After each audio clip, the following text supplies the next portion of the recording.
to the office to the right there, Penny.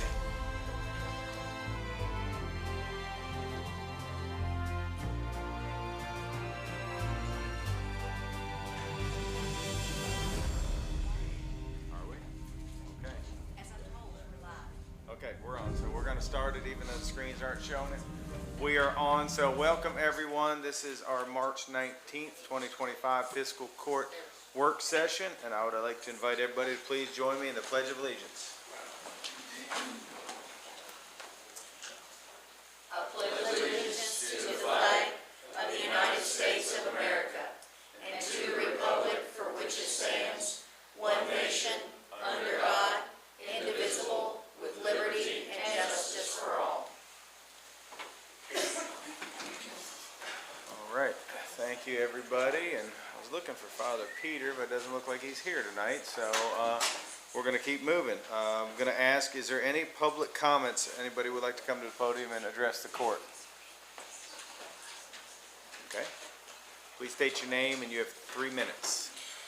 My name is Richard Rosen. It won't take 3 minutes.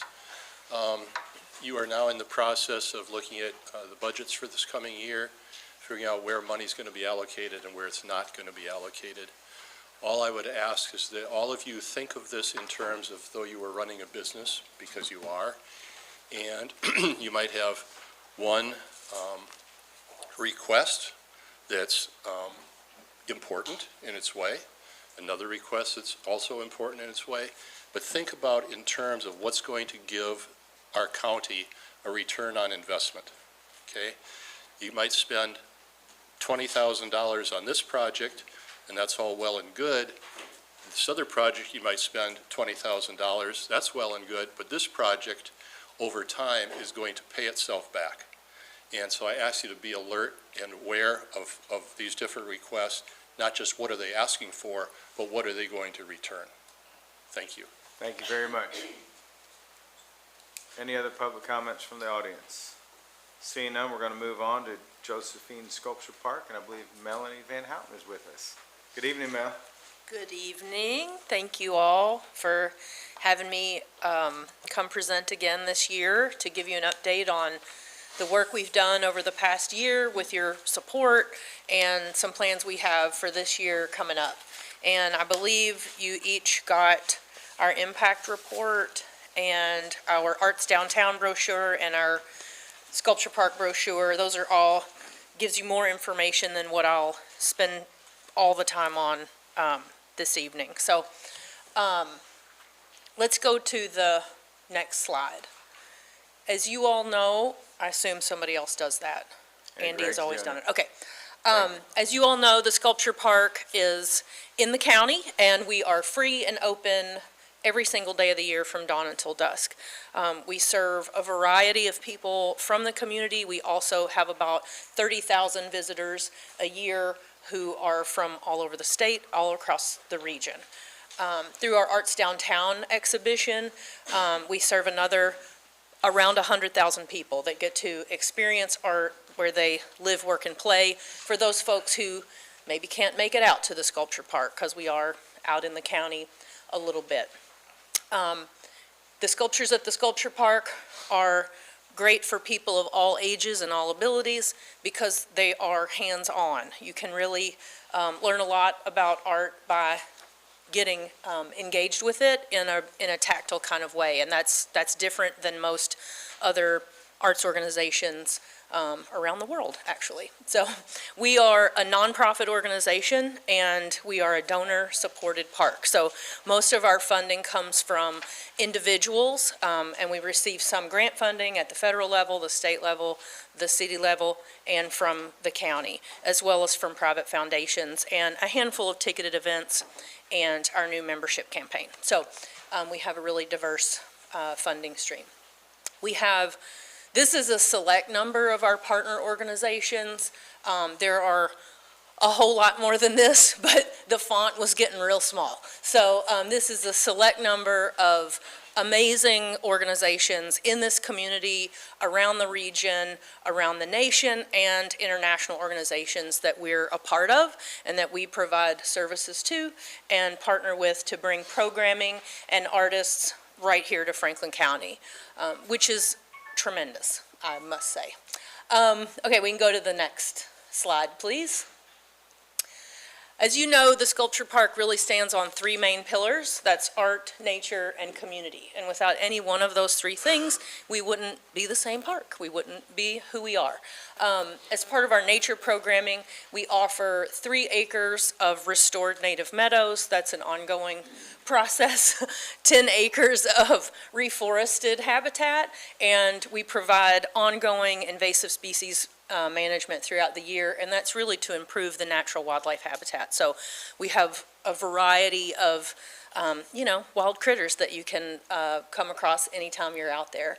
The Bluebird Trail is a citizen science project that we partner with Wild Birds Unlimited and Bluebirds of Central Kentucky, and we have 12 nesting boxes around the Sculpture Park that are homes to bluebirds and other native bird species as well, and those are monitored weekly by volunteers, which is another amazing program. And if anybody's interested, actually, this Saturday is our volunteer training program to monitor those bluebird houses with Kristen from Wild Birds. So if you're interested, you can go to the website and find out how to sign up for that.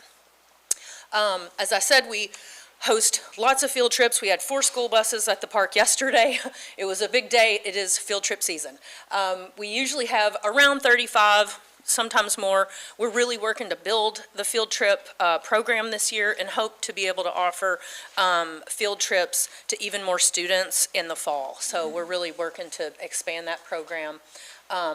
We have arts-based field trips, nature-based field trips, and kind of everything in between. We've had groups come out from Thornhill who were creative writing classes who wanted to have something interesting to look at so that they could write about something interesting to look at. So we really serve a lot of different kinds of students in the community, as well as creative aging populations. So we have field trips that are geared towards folks with limited mobility as well. We can keep moving. The Artist in Residence program, last year, since a lot of this is kind of giving you numbers from last year and then we'll move into what we're planning this year. But the residency program is really our signature program, and we took about 1.5 years to assess that program. The impact of it, was it serving the artist and the community in the way that it could be its best, and we're really excited to be relaunching this program. So one of our former artists in residence, Peyton Scott Russell, who built Graphology Hinge, will be back this year to have a graffiti writing workshop on the sculpture, which that is the sculpture that you can paint on, and people come paint on it all the time. So we'll be he'll be here this year, and then we have an open call right now for artists in residence that will be in residence in 2026. Okay, next slide. Symphonic Stroll was yet another record breaker. We sold out. We kept bumping the tickets up because we kept selling out and people kept showing up. So we ended up with almost 900 tickets sold. We had 50 volunteers, attendees from at least 40 Kentucky cities. 7 Central Kentucky businesses were supported. 3 nonprofits partnered to pull this off. 5 ensembles, those are from the Lexington Philharmonic, with 6 featured sculptures, 17 musicians, and amazing countless memories all across the Sculpture Park. If you haven't been, please plan to come this year. It'll be in September. The date's on the website. We'll keep moving. Joyful is our year-end gratitude gathering. We've done this for the past couple years. It happens in December every year. It's a free family event, really just to celebrate all the amazing work that we have done and to thank our volunteers, our staff, the families that come out, the kids that participate. We have the night sky tour, there's bonfires, fire dancing, a DJ, community art making. It's just a really fun event. So we look forward to doing that every year, and we've got some already planning for 2025, I must say, but we'll keep going. So our art in public places mostly is Arts Downtown. There are a handful of other sites at Esprit Credit Union and West 6 Farm, but our Arts Downtown exhibit really is the focus of that, and we partner with the City of Frankfort and tourism to have this rotating exhibition every 2 years. So the sculptures that are up now will be rotating out in the fall. Can you go back one? The other way. Yes. No, okay, you can go to Floral River. We'll go to the next slide. Okay. Last year, we were honored to be able to commission this work by Xavier Cortada for the Transit Center. That was an amazing project. He's been a tremendous artist to work with, and the really great thing about working with him is that he also hired local artists to participate in the creation of the artwork. So we were able to, pay those artists as well and have it be local, local artists involved in the artwork. And I think it's amazing. And the view, I didn't think about how you would see it when the other buildings were gone. I mean, who would think about that? I didn't, but it's really amazing now to see it lit at night especially. I think it's like a jewel. So we'll keep moving. March Madness is also membership month at the Josephine Sculpture Park. So as I say, the park is free and open every day of the year from dawn until dusk, but we do have a lot of programs. We have workshops, we have music concerts, exhibitions. This year, our membership program is more robust than it's ever been, and we're offering special events just to members, as well as discounts, and there's a reciprocal museum discount, which also gets you 10% off at Completely Kentucky, which serves as our satellite gift shop. Thanks, Completely Kentucky. But check out the membership. It's a great way to support the park and also get a little something back. And it's, as I said, there's a lot of new perks and benefits this year, so check it out. We'll go to the next one. So this is really new. We are super excited about this upcoming exhibition by Linda Bruckheimer. We worked with Linda for about a year to, you might say, how are you going to have a photography exhibition outside at the sculpture park? I approached Linda a couple years ago about printing her photographs large scale on metal panels. And so we're going to have an exhibition of 10 farmscapes by Linda on the exterior of our tobacco barn, which is our event venue. And she'll be here at the opening on May 9th, and we're super excited about that.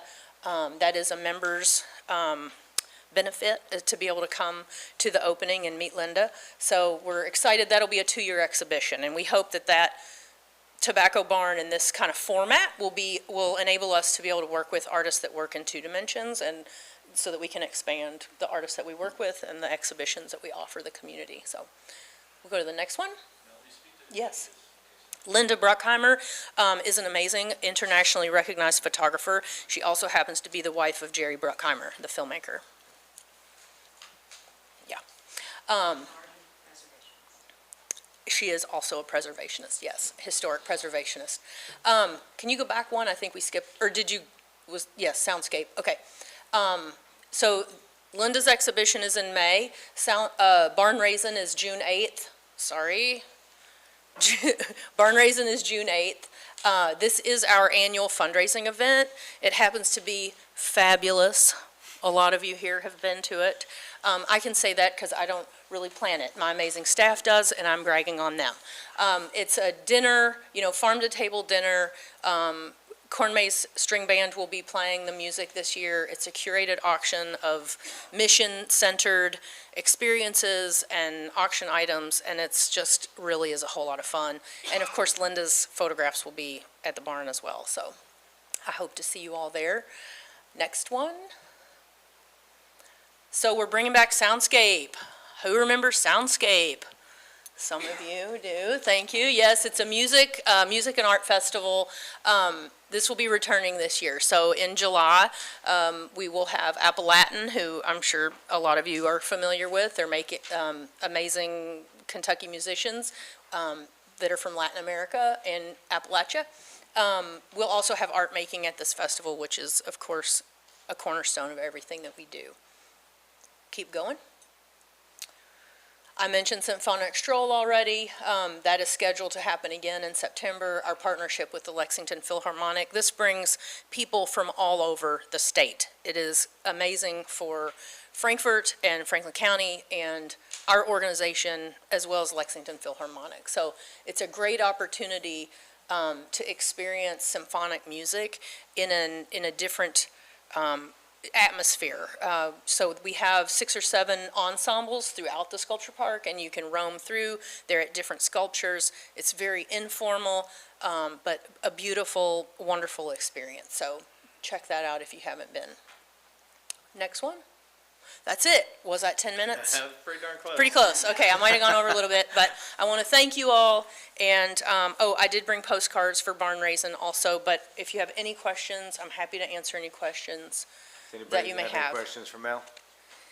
Mel, I just want to say thank you. You know, when she approached me about coming in, I told her one thing I appreciate about her is that, you know, we do help give them some money throughout the year, but she comes here on her own to give us updates of how the sculpture park's doing.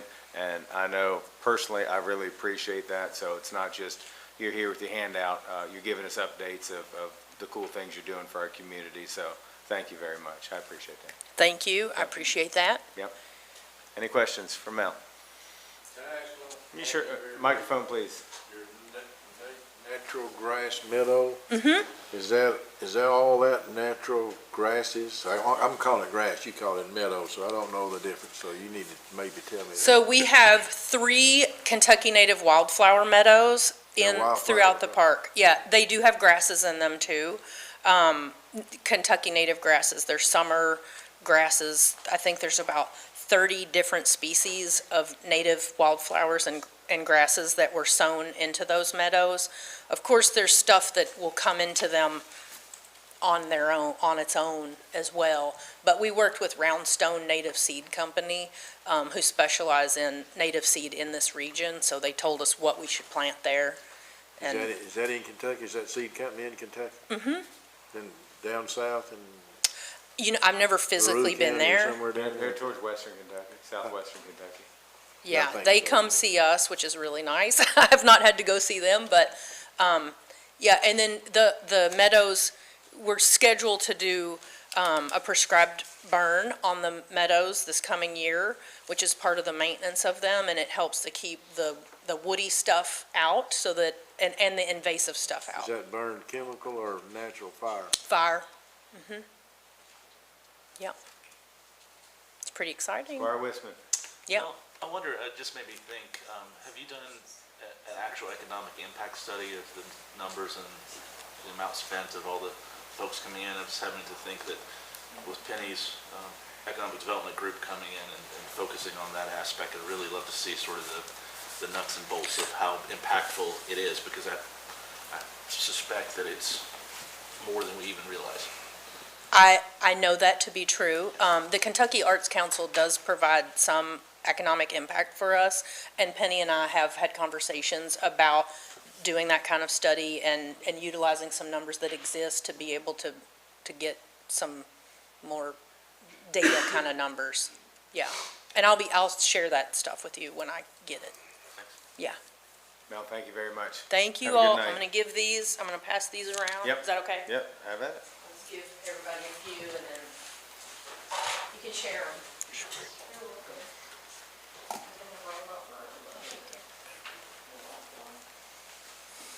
Oh, thank you. Yeah. Sorry. Thank you all. Thank you.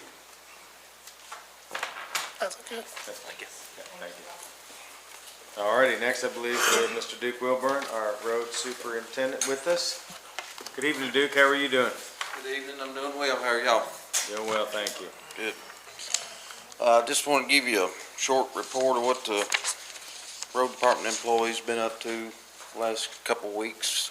We're still working, well, they've made it across the county and just about touched every culvert in the county, which is a few hundred. But they've got that completed and now they're working on rehabbing some ditch lines and that sort of thing, so it's just from all the flood damage, so it's just quite a bit of work. I will tell you that I talked to Albert Kinman from HG Mays Tuesday. He said they'll start blacktopping the 31st, so. Duke, could you go ahead and send us a list of the roads that H.E. Mays has contracted right now in Franklin Yes, sir. County they're going to work on so the court can know? I sure will. Thank you.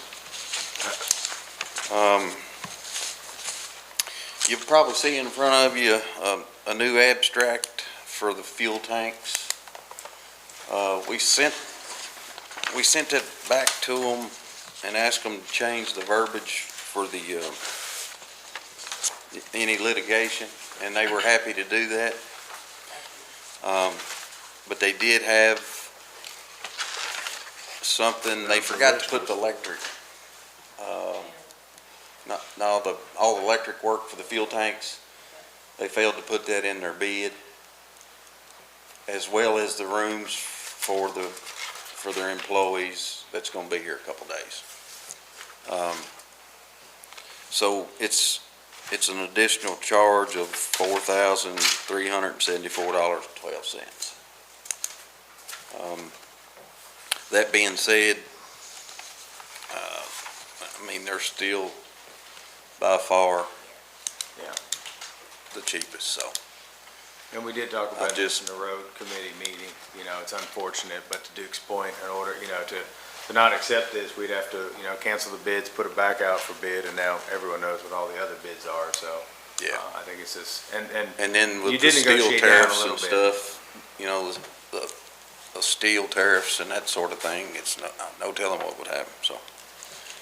So I will say, I will need a member of the court, once we get into the voting session, to amend the agenda so we can vote on that item. Squire Wisdom. Couple of questions, of course. Uh-huh. Duke, I'm assuming that is the final item on this. Number 10. The electrical 3850. Oh, I'm sorry. The very bottom of the. Yes, all sir. Circuits, conduits, switches, and permits, and then the remaining balance is the hotel rooms between that and the. And some mileage, I think, figure for, that's here. yeah. Is that in part of this? Is that listed specifically? I'm sorry.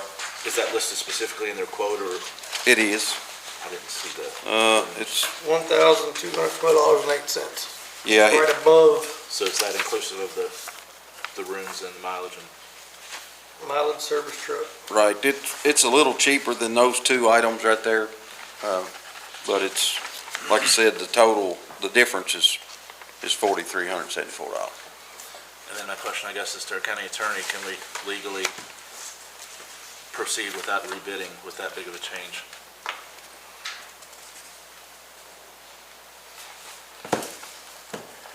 Is this the one that we actually got off the state's list? Yeah, this is through, Sourcewell. Yeah. So this came off the State contract. procurement list. I think didn't we initially put bids out? We did, and- Nobody bid, That's correct. and then we went onto the state's master list. That and is pulled correct. this provider off of the state's master list. That is correct. And we so got this is three I guess quotes. is the state price. Yes, sir. Were all three quotes from the state list Yes. at that point, Yes. so we can? Yeah. Squire Sebastian. I thought that's how it Oh, went. sorry. Thank you, Judge. Yep. Mr. Road Supervisor, I just wanted to thank the crews. They've been out doing some patchwork, and I know that's been really hard to do with the weather going up and down, Right. and everybody needs it in their district, because there are some potholes that'll swallow a smart car for One sure that out drove there. too bad. Absolutely, they are that big, so, And Thank we you. have made it across the county yep, thank you so at least much. once patching, so. I just thanking you for, can't speak for everybody else, but Yeah. I can thank you for mine. Thank you. Squire Wisdom. Duke, just wondered if we've had any communication much from the state about some of their priorities. We've got some bridges that have washed and some ditches that are full and causing water to go, but they're all state highways. I wonder if they ever communicate priorities to you, or No, not Okay. much. I've made a few phone calls already. I'll follow up some more then. Thanks. You're welcome. Any other questions for Duke? Duke, I just want to say thank you. I know it was a long winter for you and the crew down there. Y'all did an amazing job. Still getting compliments from everything. And Squire Sebastian's point, I mean, you all are, you're ahead of things. For many years, we stopped cleaning culverts and stopped ditching, and it's caused a lot of problems. So I appreciate you all taking that on, and it seems like you have a great crew down there, so we appreciate it. Squire Tanner, did you have a hand up? Yes, I did. I want to make sure I understand when Mr. Kinman told you he's gonna start making blacktop again. The 31st. The 31st. Is our roads on the priority list, or is left They are. over from He's last year? actually- So they're gonna be first ones done? That's what he told me. He's gonna start on our roads 31st. Okay, thank you. That's what I wanted to make sure we were on a pretty high priority list, because we should have got it done last fall. We are, and he apologized for last fall. He's, they got tied up out here on the interstate, and the big job, so kind of put us back a little, but we're fine. We needed a little time anyway to do some ditching and stuff, so we're good. Duke, thank you very much. And please tell everybody we said thank you. Sure will. Alrighty, next we're going to move on to my judge's report. Let's see what we have. On February 27th, I was televised on the National Fox Weather Show. So there I am right there.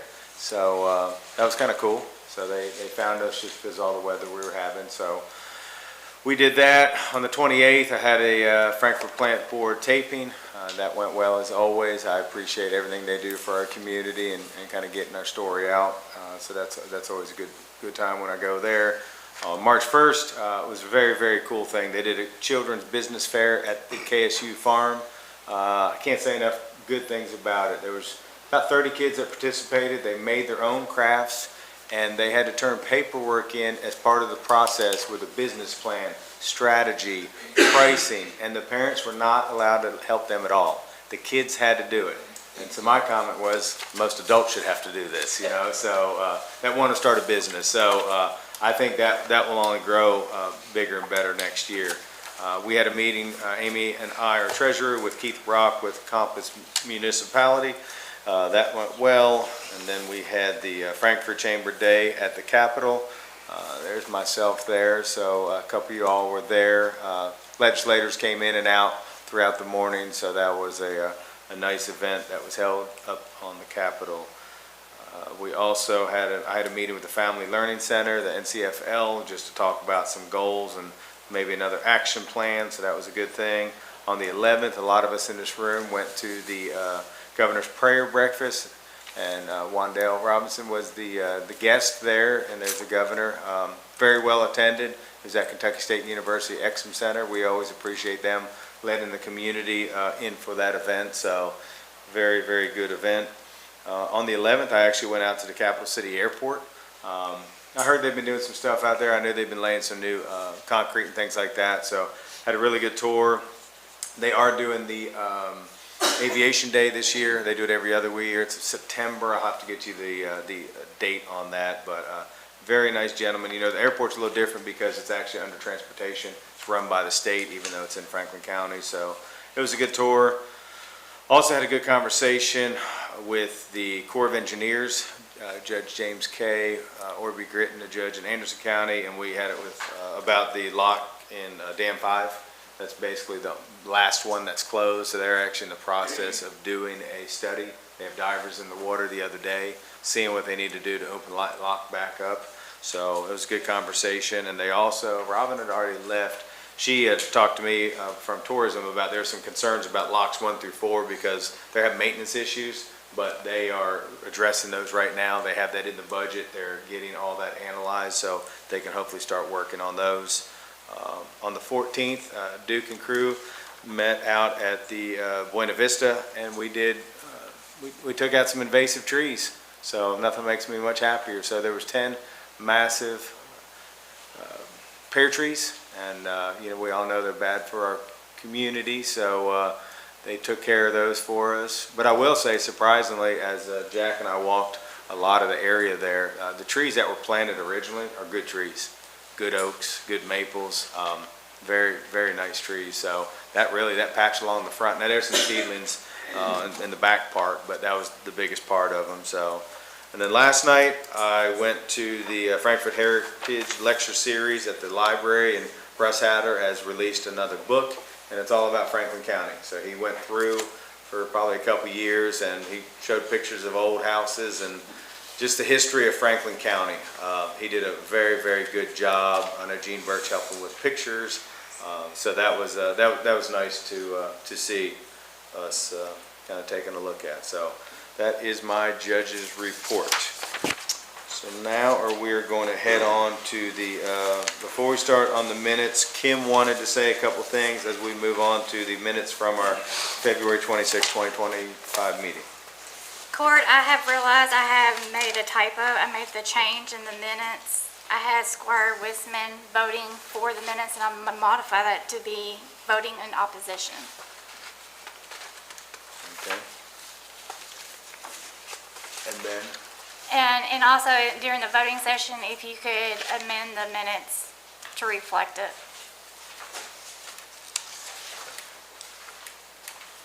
and then also in the voting session, we are gonna need somebody to amend the agenda because we are going to have to vote on the minutes from our special meeting. So that is one thing we're gonna need to amend. So we'll have two things in the voting session we need to amend. It will be the road department's fuel tanks, and then it will be the minutes from our special meeting that we had last week. So we'll need a motion for that too. Thank you, clerk. You're welcome. Alrighty, next, I believe we have Jailer Hopper with us. What'd I skip? Hold on. Oh, okay. Did you skip someone? No, I don't think so. All right, good evening, you guys. First, I wanted to say, continue to send the emails about getting out in your district and cleaning up the roadside. We had a full bed of garbage that was picked up today in a few different sites. And really quick, April the 1st will be our first graduation of our graduating class of SAP and SOAR. So we put that together today, and we'll make sure that you guys get notice of Yeah, that. if you send us an invitation, that'd be great. Thank you. Yes, sir.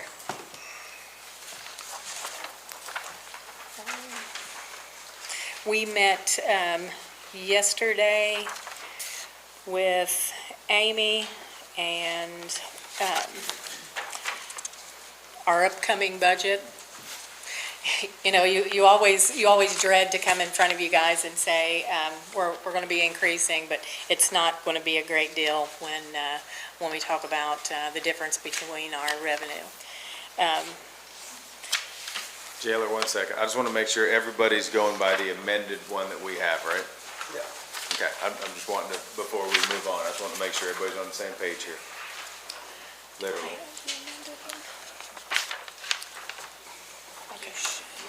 That's not the one. Did you put it on an email? I did. Can I ask a question about procedure, Judge? Sure. This budget is presented to us today. Correct. And when should we, it's very quick if we look this over and ask questions or discuss it. So should we just wait until a later time to do Yeah, that? typically, we're just receiving them Just today. So they have a receiving. presentation, Just and I would just recommend you make any notes, and then we'll That's circle back. fine, that's what I thought we Yeah. should do. I just want to No, make sure. I appreciate that, yes. So just hitting the high points, is that, What you think, I mean, yeah, typically unless something's changed plus or minus a whole lot, you know, I mean, I Right. think everybody can And go there'll down and be- read it, but you do have some things that you're taking a whole different approach on. yes. So I think, you know, Yes, so. anything you feel like you want to point out. Well, the most important thing, we're going from 43 staff and we're asking to have 49 staff. And the 6 additional staff is due to the population that has increased with our SAP and SOAR. I'm happy to announce that we will be receiving federal inmates again. The previous contract in place was for 30 inmates and 30 males and 6 females, and we are projecting 20. I don't want to say we'll have the whole 30 for 365 days, but having our federal inmates back will offset me asking for additional staff. With additional staff, we have to provide 2-man transport for all of our federal inmates. Hospital, all of this will be reimbursed to the general fund, not to the jail, not for our payroll line. Our SAP and SOAR, if you look at that and it looks like it's went down or was not where it was supposed to be, the contract was originally signed for 40 females, not for the 80 that was projected. And we did not receive our first females until September. And we are currently still just under contract for 20 each.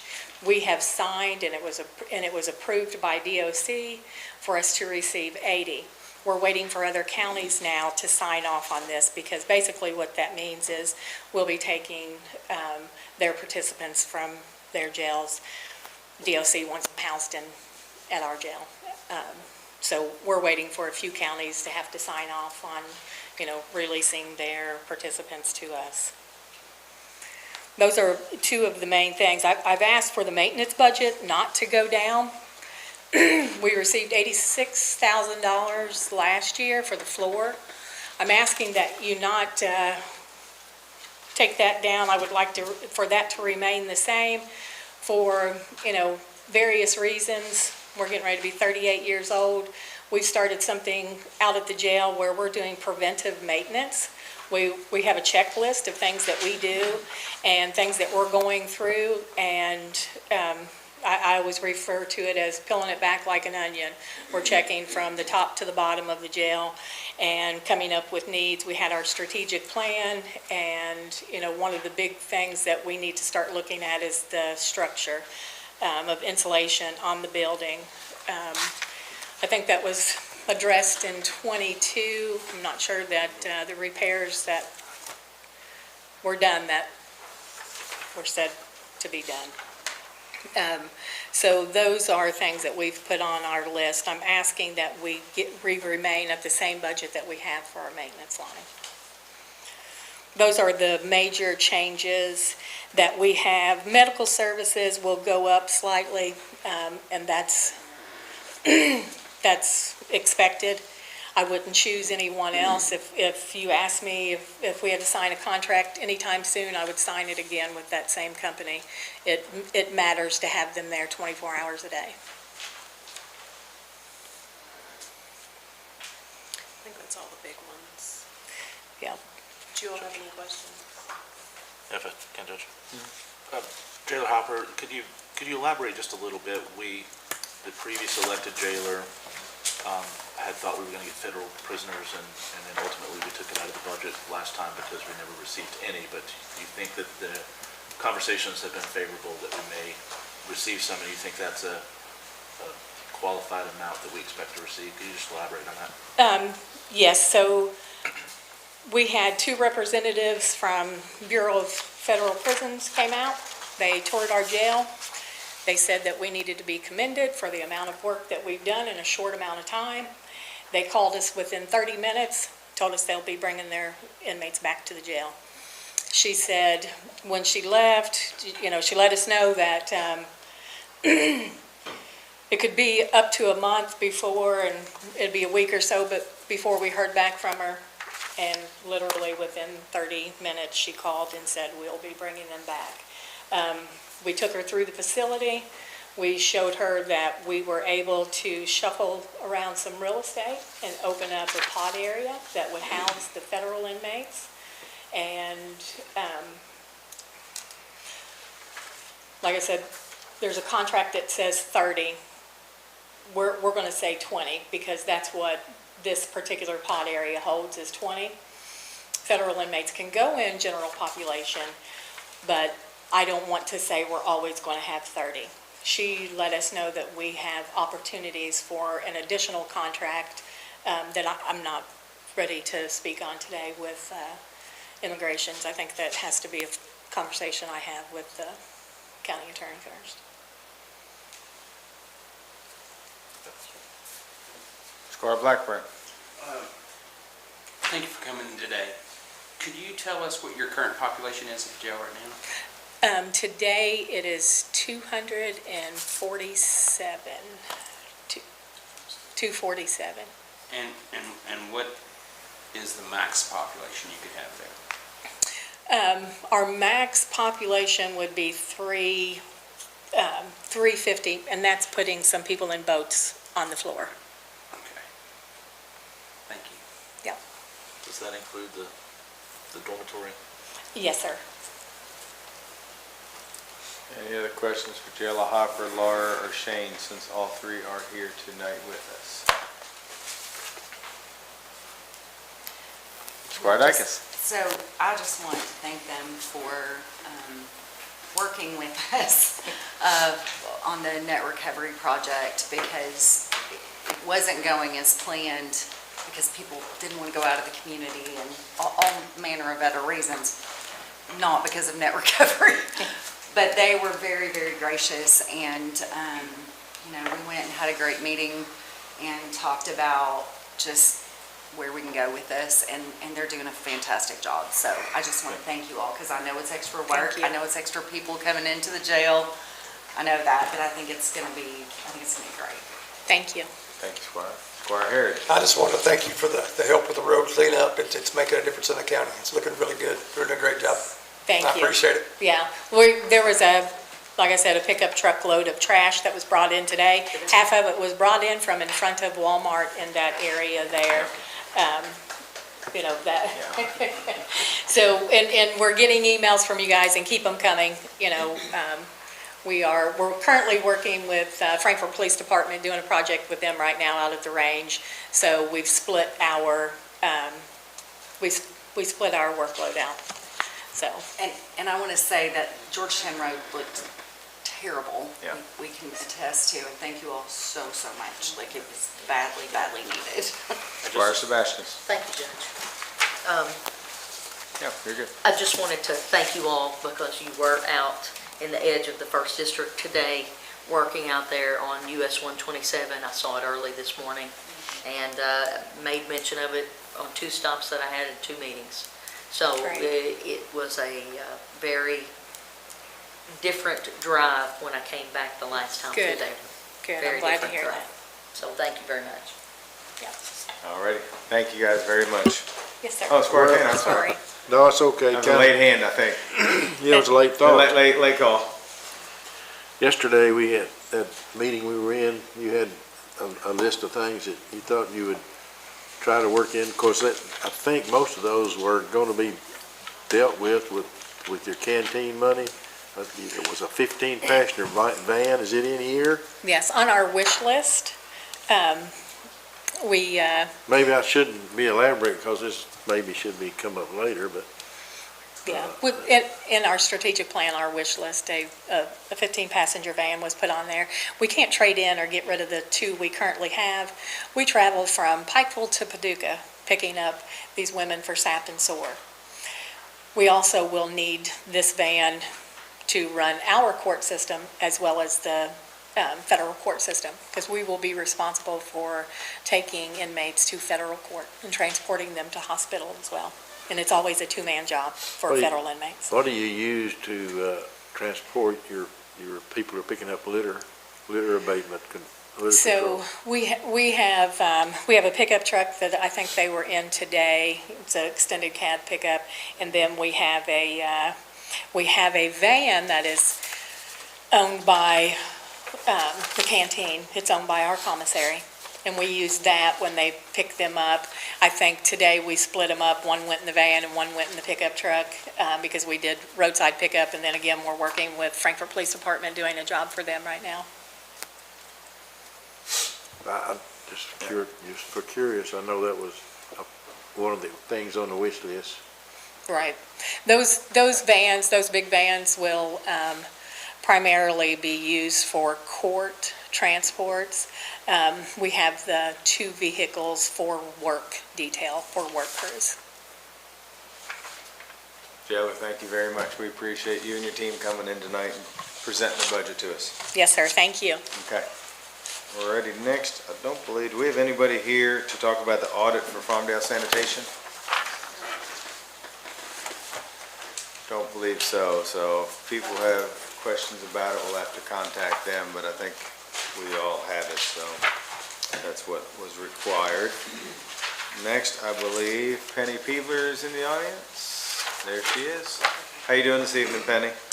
I'm doing great, Judge.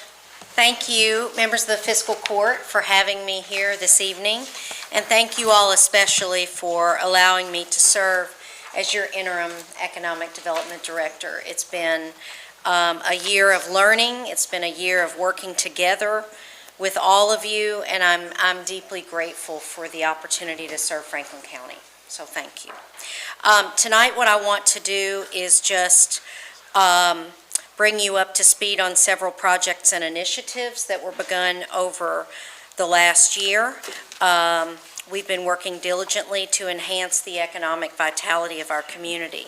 With your support, we're writing a new chapter in economic development. We're understanding that global, regional, and local dynamics have changed considerably over the last several years, and our community must adapt to these changes. I regret to inform you that my blood sugar is low, and I need to turn my phone off. This is great to know. Do you need a candy bar? That's good. No, I definitely don't need a candy bar. I need to turn, that's great. Thank you. Thought I'd ask. Thank you for, no, I'm great. I'm working hard not to be diabetic, so. Now everyone in Franklin County knows. Hey, it's real. It's real. Yeah, well, eat healthily, everyone. So where was I? You know about many of the things that we have done this year together because we have worked so hard to stay in communication with each other. You set the agenda, the board carries out your direction, and I serve at their pleasure. So I just wanted to hit a few highlights and then speak to you about 2026. I know these are uncertain economic times, but we all must invest in economic development. It is a team sport. We all work together in it. So as far as the business retention program, you know, our best efforts in economic development can be spent making sure that our existing businesses and manufacturing entities, advanced manufacturers, technology companies thrive. So we have continued what has been a long tradition at KCDC of existing industry visits with local manufacturers.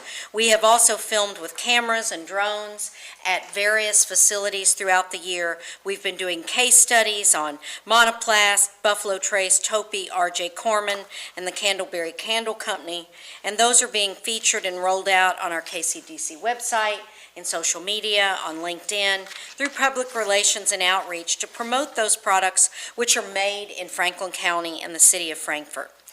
We are also assisting several manufacturers and companies with their space needs. Those are ongoing. Some of them we work with the Cabinet for Economic Development on. Now, as it relates to business expansion, everyone here knows that we welcomed a new advanced manufacturer to Franklin County in this year. That is NITO, a high-quality manufacturer of products for the automotive and aerospace industries, a worldwide company headquartered in Japan. We will have a ribbon cutting for their facility in July, and they will begin work there in April with their 220 employees. We continue to work with NITO as they recruit employees. The staff is currently working 3 active potential and likely projects in the areas of advanced manufacturing, bioengineering, and tourism. 3 additional projects are in the long-term planning stages or have been fully explored with the Commonwealth, advanced manufacturing in metal fabrication and agritourism. Now, we've had other bits and bites over the year. We work some things, they go cold, they come back. You know, it is a business development game, but we're working hard to stay in touch and try to provide leadership and just try to provide the sense that Franklin County is a great place to do business, that we care, we have passionate citizens. That's our charter. We're providing leadership on the Kentucky Product Development Initiative. Thank you for your support of the interlocal agreement there as we continue to explore that, and we continue to explore that. It's an iterative process, it's a long process, and that is a process that we are working. In the area of strategic planning, thank you to everyone who participated in our focus groups, in our surveys.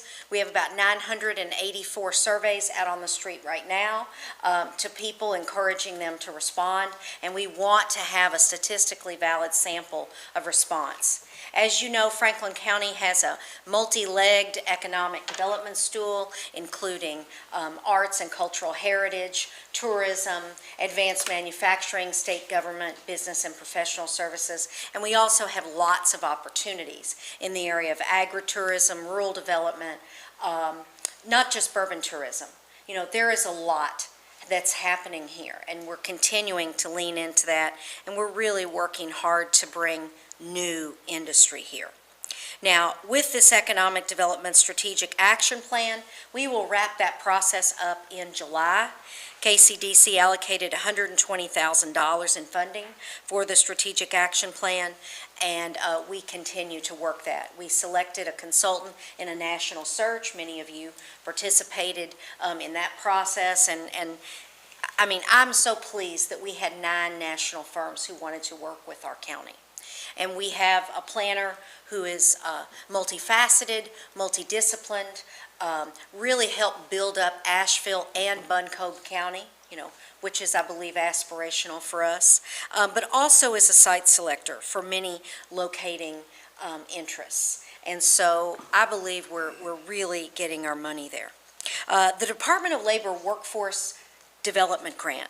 This is an information technology grant to train 25 apprentices to work remotely or in person in basic information technology jobs, as well as cybersecurity, AI, and I'm so pleased to tell you that as of today, we started the training on January 27th. We have 4 constituents of the Wanda Joyce Robinson Foundation in our class. When we started, 2 of those students did not know how to turn on a computer.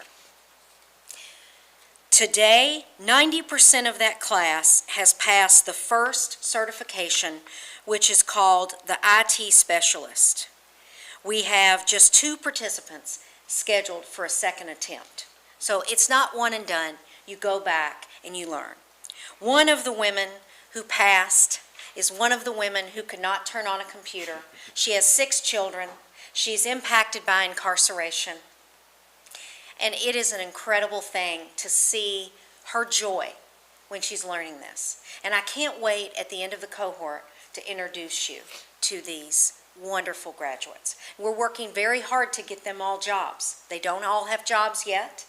We have commitments from Health Tech Solutions and Delta Dental, 4 jobs for 3 of the people. We have about between 17 and 19 more jobs to recruit, and that is something that your Economic Development Agency is working very hard on.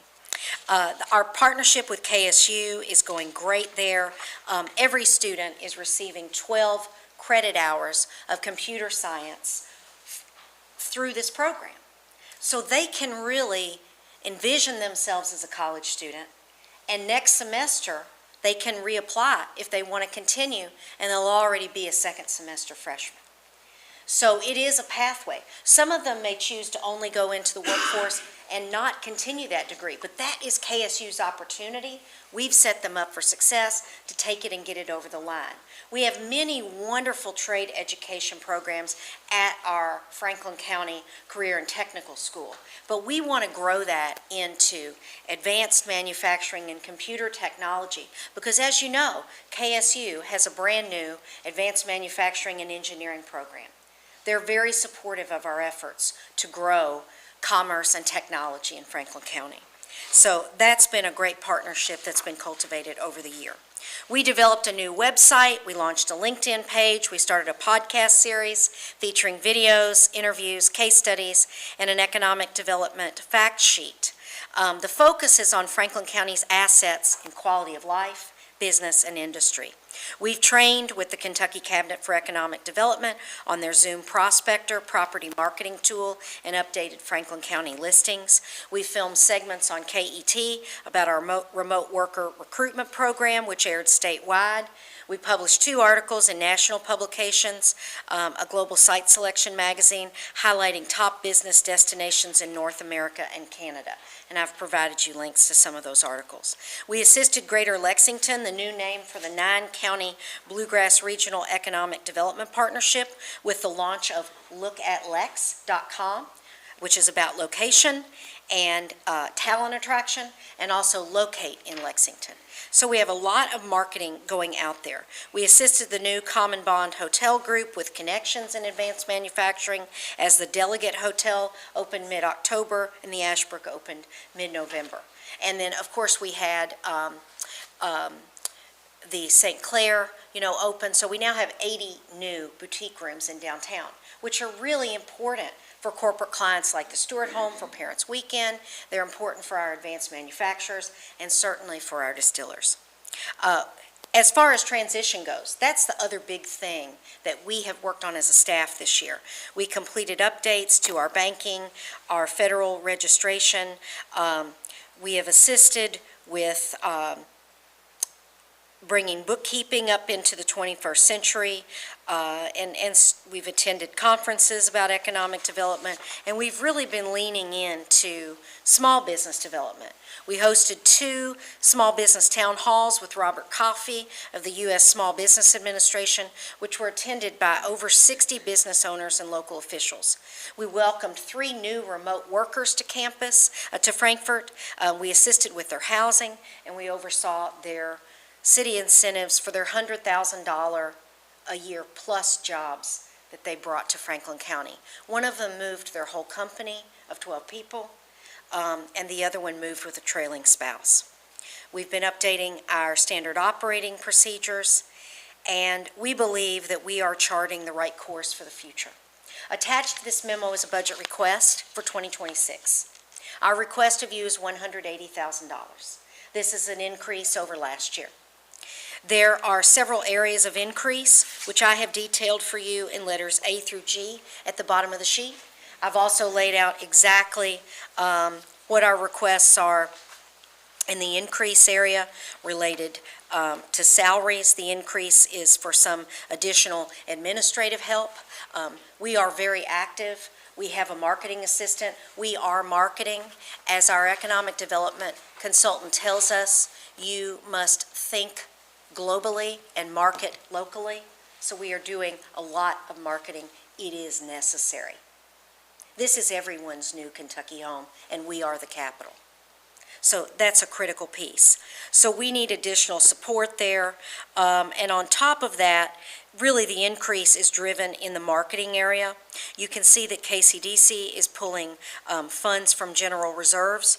We don't have a lot of general reserves that are not earmarked for land development. We do have funds which are earmarked for land development, but we have a modest reserve, cash reserve for operations. So that's my report. I want to thank you again, because it has really been a pleasure to work with all of you.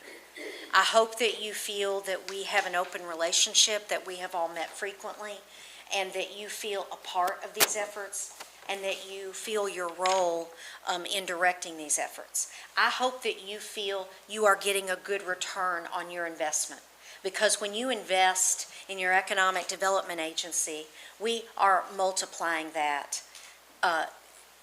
Many times, if we attract another person like Nito, or we expand a tourism entity, or a rural development project, you could get an 8, 9, 10-fold return on your money.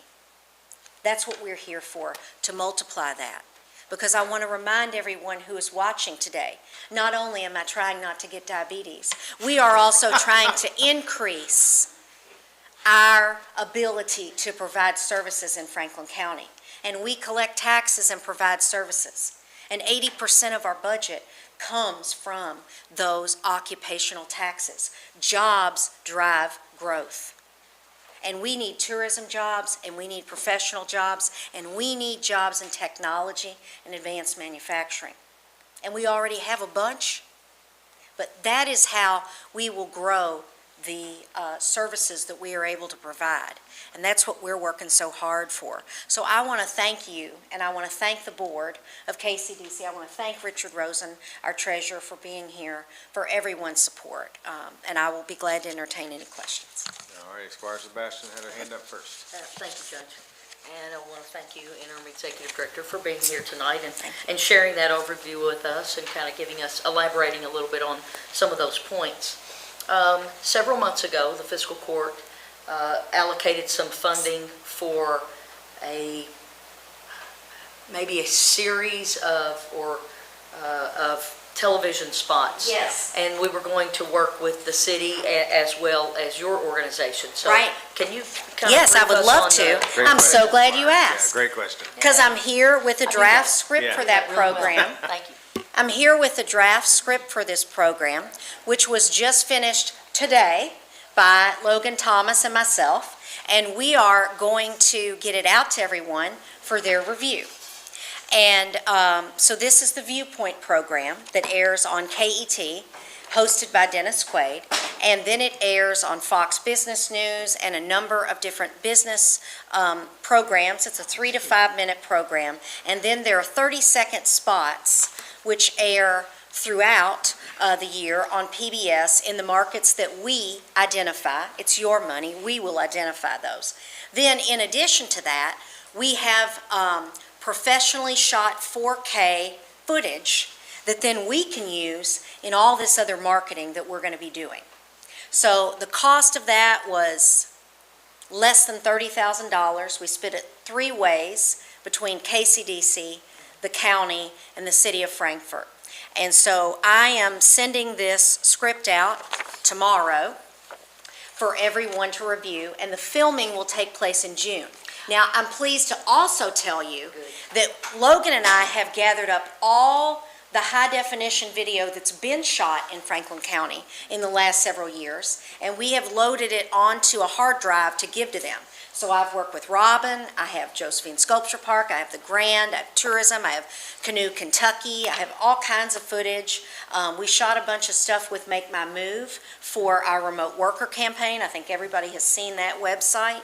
So we have all that. I did a whole case study at Buffalo Trace, which has some awesome footage with Freddie.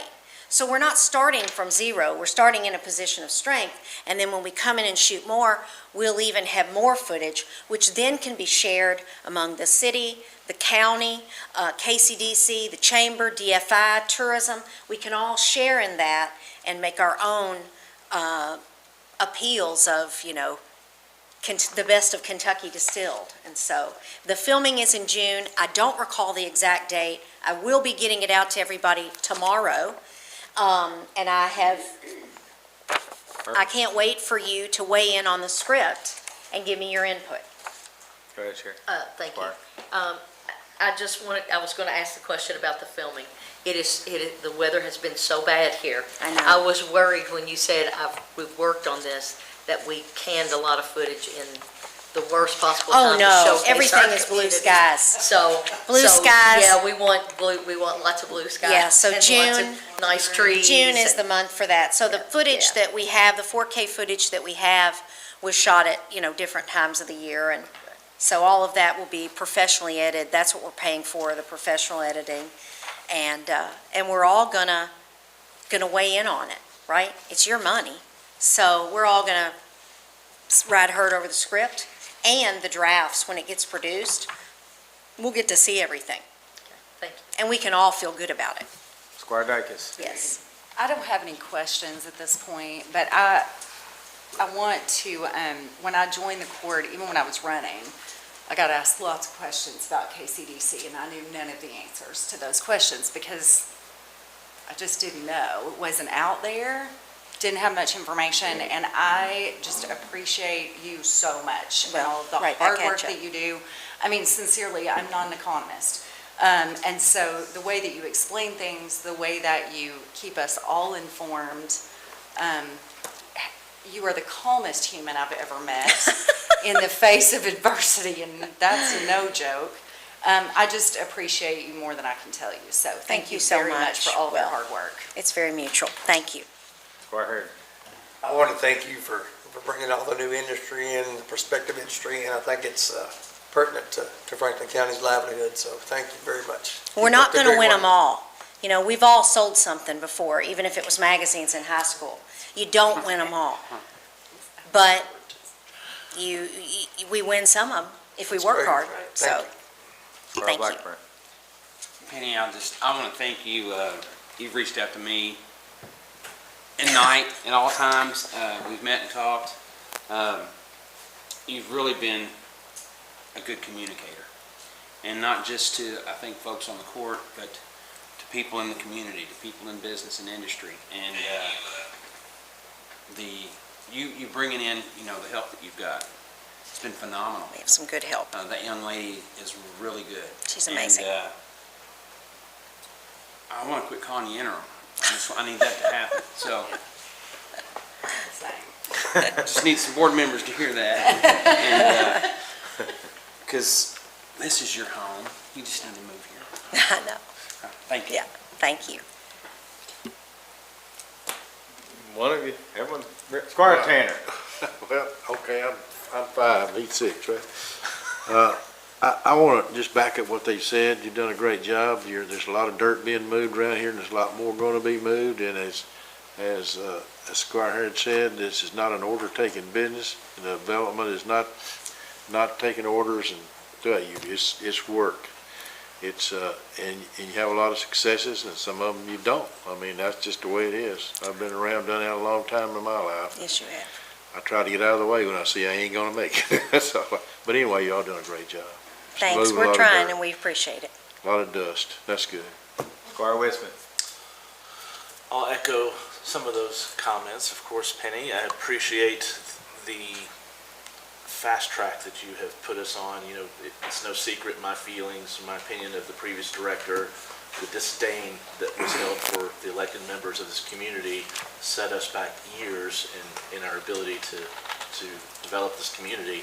And I think you've caught us up quite fast. And there's a lot of discussion right now in the community about industrial and a focus on manufacturing and some of those things that is rightfully taking the air in the room as a conversation point. But I have to say publicly, I'm really quite excited about these consultants. For the first time in our history, we're going to, as a community, define what we want economic development to be. And there's going to be a great conversation about which direction we want to go. If we don't want industrial in this community, fine. That's the decision of the community, and we'll focus on everything else that we have, and vice versa, if that's the will of the community. But I'm excited that we're talking in terms of big picture and how we can develop a stable local economy by supporting and helping foster our local business. Yes. Wannabe businesses, our Yes. entrepreneurship. Yeah. We're bringing in our children in some of these programs at the very beginning and giving them experience and opportunity, which they should have in a capital city. Yes. And we're focusing on things that have been talking points for years and years, but we've never taken any action on, like this massive landscape that we have that's just our biggest asset. So thank you for shepherding all of this and the board.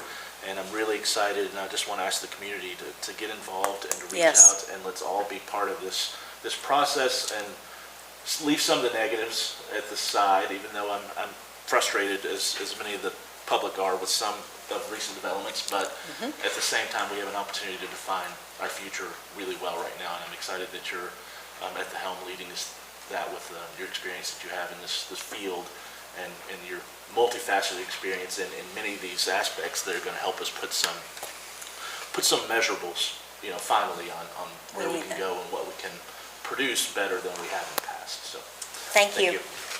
Well, thank you very I much. have nothing to say. The court said it all. But I will say, I don't think we've ever had somebody present a budget to us and basically had everybody so complimentary. So you should take that Thank back you. to your Well, board and be proud thank you of very it. much. I appreciate and that, and I will know our say board does. And, I encourage the public to get involved. We do have a brand-new website, www.kycapitaldevelopment.com. On that website, you can sign up for a newsletter there. You can watch our podcasts. You can download information. And you can read case studies about all of the things that are made in Franklin County. So please, constituents, get involved and let all of your networks know that we want to hear from our constituents. Penny, Thanks. Thank We have someone who understands that we are receiving a budget, not doing anything with it. Correct. Which is very helpful, to not have to educate a presenter. you. Yes. Alrighty, next we have Belinda, and I believe, I don't know if Chief Depp's getting up or not, so why don't you give it a whirl? He's back here talking. He forgot why he came. Good evening. We are requesting authorization to apply for a Kentucky Office of Homeland Security Law Enforcement Protection Program grant. The grant will be used to purchase ammunition for the Sheriff's Office. The estimate for the needed ammunition is $20,426.15. This is a reimbursement program funded by the sale of confiscated firearms, and there is not a match for this funding. And Chief Deputy Dwayne Depp is here to answer any questions you may have about our request. Chief, thanks for being with us tonight. Why don't you talk a little bit about, what you all need here? Yes, what we're trying to do this year, we applied for this grant last year, and you may remember we were awarded the grant for our body armor. And we have since ordered those, been fitted, they should be coming in here pretty soon. This is a new grant opportunity, new grant year, and we're seeking to purchase some ammunition. As you know, ammunition along with other products are continuing to increase in pricing. We are also transitioning over from a Glock 22 to a Glock 35 that has a pistol-mounted optics, which would require each of our deputies to spend about 16 hours in training, and they will probably shoot somewhere between 750 to 850 rounds just to get qualified and up to speed on what the weapon should do, supposed to do, can do. So with that being said, we're looking at ordering, or we're hoping to be able to receive about 24,000 rounds of .40 caliber for our Glock 35. Then we're also seeking about 17,500 rounds for our rifles, and another right at 8,500 rounds for our Glock 27, which is our secondary weapon. Most of our deputies not only carry their sidearm, but they also carry a secondary weapon, and they spend a lot of time at the range shooting, so that's what this grant is all about. All righty, questions from the court? Squire Sebastian. Thank you, Judge. Thank you so much always for being here and, Yes. and being very thorough in your presentation. If we don't get the grant, we're going to have to purchase the ammunition That's anyway. Is that correct? Yes, ma'am. So this will help offset the purchase cost. That is totally I correct. just want to make sure Yes, that. ma'am. Even if we Yeah. don't get the grant, we still have to have ammo. Still Yes, gotta ma'am. have it. We qualify, just so you know, we actually are required to qualify once a year. We actually do, and we're fortunate, we actually qualify twice a year. And that just makes sure that our deputies are proficient, that we shoot during daytime hours. We also go back and shoot during nighttime hours, just so that if we ever get in situations that we have the training necessary, not only to make good decisions, but also actually make good shots if we have to use our service weapon. Squire Harrod. You know, I'm 100% in support of public service. There's nothing more important than having the equipment you need to use when you need to use it. Just wanted to put that out there and let you know that I'm 100% behind you. Thank you. Squire Blackburn. I'm a firm believer in practice. It's a perishable skill. And you shot something great when you were a kid, it goes away. It's not automatic. You've got to practice that and hone that. And I have gone with the TRU unit before and watched them practice. And I'm hopeful that you all get this grant and this ammunition because you want to be confident. Yes. And you can't be safe unless you're confident.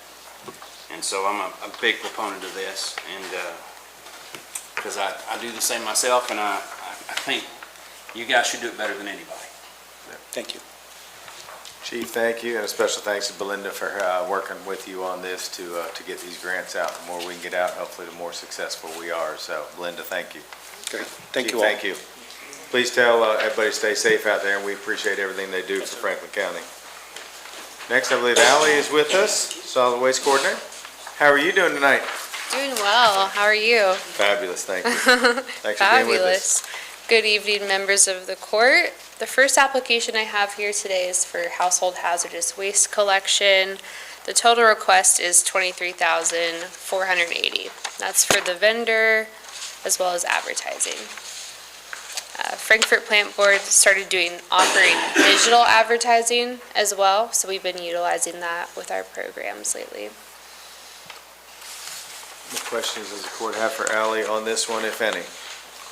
There is a 25% match, it looks like. Yep. We've always met that with personnel time. Yep, perfect. Just wanted to make sure. Alrighty, go ahead and move on, Alan. Yep. Okay, the next one I have here, these two upcoming are a bit more complicated than hazardous waste, but we're familiar with them. I have the composting grant through the State Division of Waste Management. And the request for this one, I talked to the road department, a new compact track loader, we're looking at around $80,000. This would be to turn the piles a bit more concisely and also to load compost into the trommel screener that we got a couple years ago. I guess the width of this bucket is very compatible with the screener. And then I'm also requesting wireless digital thermometers, and that's so we can get, a lot more active data on the temperatures of the piles. I think that would save a lot of time and be very efficient. As well as we get a chipper service to come out every year to chip all the yard waste from Yard Waste Wednesday at once. And then the backyard composting class where people in our community get a compost bin every year after they take a class at the library with me. And then composting supplies for Franklin County schools, classroom lessons, and advertising about our compost programs. Are there any questions about that one? Questions for Ally on this? Squire Wismer. Not just maybe a relatable question since we're focusing on composting here. This week, the court announced that we're going to start selling compost by the truckload and by the bag at farmers market events. Could you speak to that? Are we still going to have free compost giveaways, or that's been a decision by the judge alone in creating that program and charging for that. So I've got a lot of questions from the community already about it. So if you could elaborate.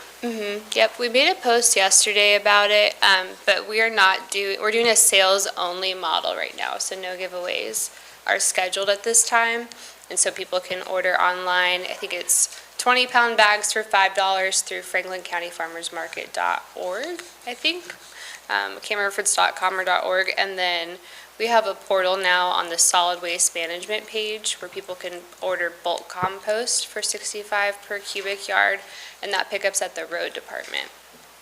So that's what we're offering. Pickup only, there's no delivery options or anything in those terms, and that's going to be moving the compost from the site where it's created to the road department for pickup? Yeah, it's just pickup at this time. I'd like to expand the program through grants eventually to offer delivery would be ideal. But that's what we're working with right now. I'll just go for the record, I'm a little concerned about that program that we may not be staffed at the level we should be or could be. It may take up a lot of time. It may be one thing to charge for a bag that's convenience delivery, to the farmer's market where people can pick it up, but I hope if we see a surplus of compost that we're going to rethink that, because it's a tax-funded program, a grant-funded, additional tax-funded program. I don't like this charging for something that is created by the citizens in effect. So just to air my Squire Tanner. I should know this, but I don't. The 20-pound bags, who bags that? So compost is bagged via road department staff. The road department staff is bagging in 20-pound bags. Do they have automatic equipment? Yes, we applied for that last year with the composting grant, an automated bagger machine.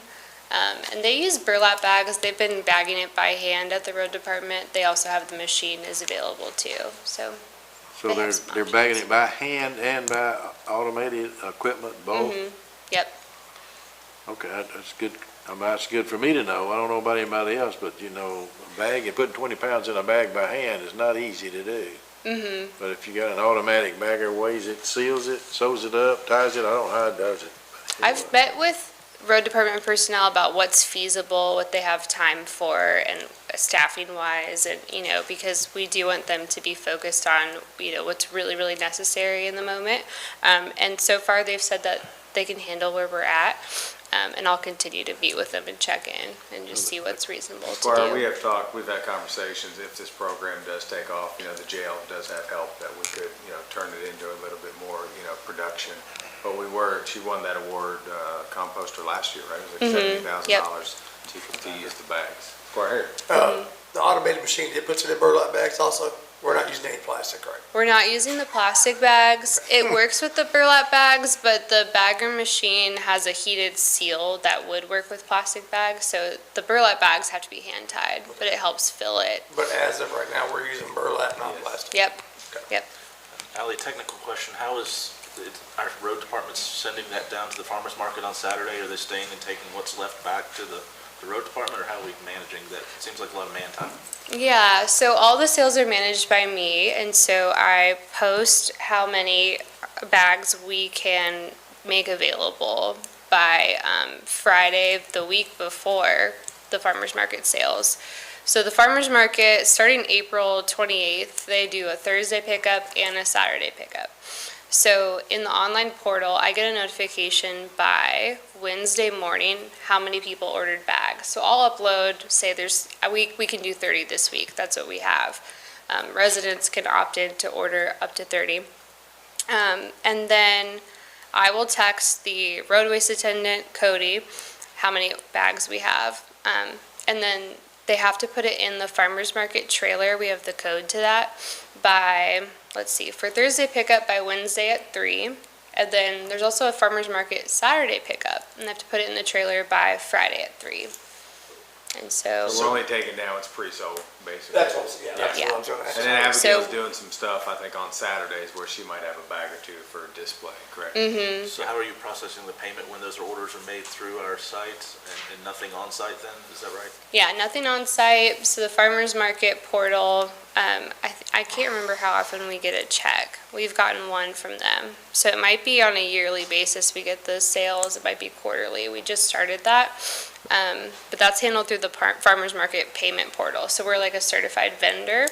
And then with the solid waste payment portal for bulk pickup, that we set up through Tyler Tech online. He's doing all of our online things through planning and zoning, parks, things like that, correct? And so it's all pre-ordered. Okay, Ally, I think you have another one, don't you? Yep, one more. I have the recycling grant through the Division of Waste Management. And let's see.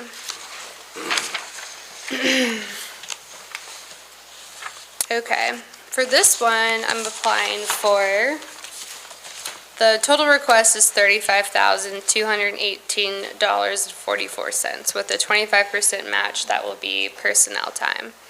The goal of this grant is to increase education regarding recycling and reduce contamination. And so we plan to continue the aluminum can recycling drive next year. All schools are invited to participate. We're going to do February again. And so hopefully this year went pretty well. Everyone remembers the logistics for next year. And I think if we can make that a staple every February, then people can start to really expect that and prepare. And so I'm applying for more bags for that. And then also I'm applying for a plastic packaging recycling box that we could put at the front of the fiscal court or somewhere. Because during a town hall about reducing plastic, a lot of people expressed concerns about not having options for like soft plastic packaging, like that you get with a grocery store product. And so this would take all that, it goes to TerraCycle to get processed. And so that's a special recycling process, but I wanted to apply for that and give people an option to have a way of dispose of soft plastics that aren't curbside recyclable. I'm also applying for another year of the Frank Waste app, then more advertising. I upped the ads a lot, and I'm hoping they award us those because we're having more print, mailers, a billboard about recycling, web, cable, digital ads. Also, we're ordering our own cart decals. I'm applying for that, and fridge magnets on what's recyclable. Just trying to get the word out that Franklin County is recycling. Here's what we're taking. And then I looked at other communities who do something similar. And I'm also applying for funding for a recycling contamination education team. So people would go into our community and kind of audit what's in recycling cans and do an oops tag of, oh, you bagged your recyclables, this is contaminated, and kind of leave feedback for what's wrong with the cart. Or we would do a nice job tag on, this looks good, your cart looks good, just giving people some live feedback about what is or isn't recyclable. And so let me know if you guys have any questions about that. Squire Sebastian. Thank you, Judge. Thank you for being with us. My question is in regard to recycling in the incorporated area of the city. We know that that is not occurring, and I get requests at least weekly about when that may resume. I don't hear a lot of communication about when that will resume. You may, so maybe you could help educate us if you've heard anything in that regard, because we all have constituents in the city, we all serve them, and I keep getting asked about that, and I make them aware of locations that we have where they could take their recycling. Some of them have transportation issues, so they're just sharing their desire to recycle, but their inability to do so because of perhaps some barriers that they have. Yeah, we love to hear that people are wanting to continue to recycle, and it has been really unfortunate that it's been unavailable in the city limits for so long. At our last solid waste task force meeting, the city solid waste superintendent said we're looking at end of April, early May. Mayor Wilkerson was also on Cable 10 last month, and he said late April, early May. So that's what we're looking at. Well, I had the question asked of me today, so I'll be able to give them some time frames. Thank you so much. Yeah, thank you guys. Spread the word. Judge, just sort of related to that, a couple of faceted comments and questions, Ally, if I could. Sure.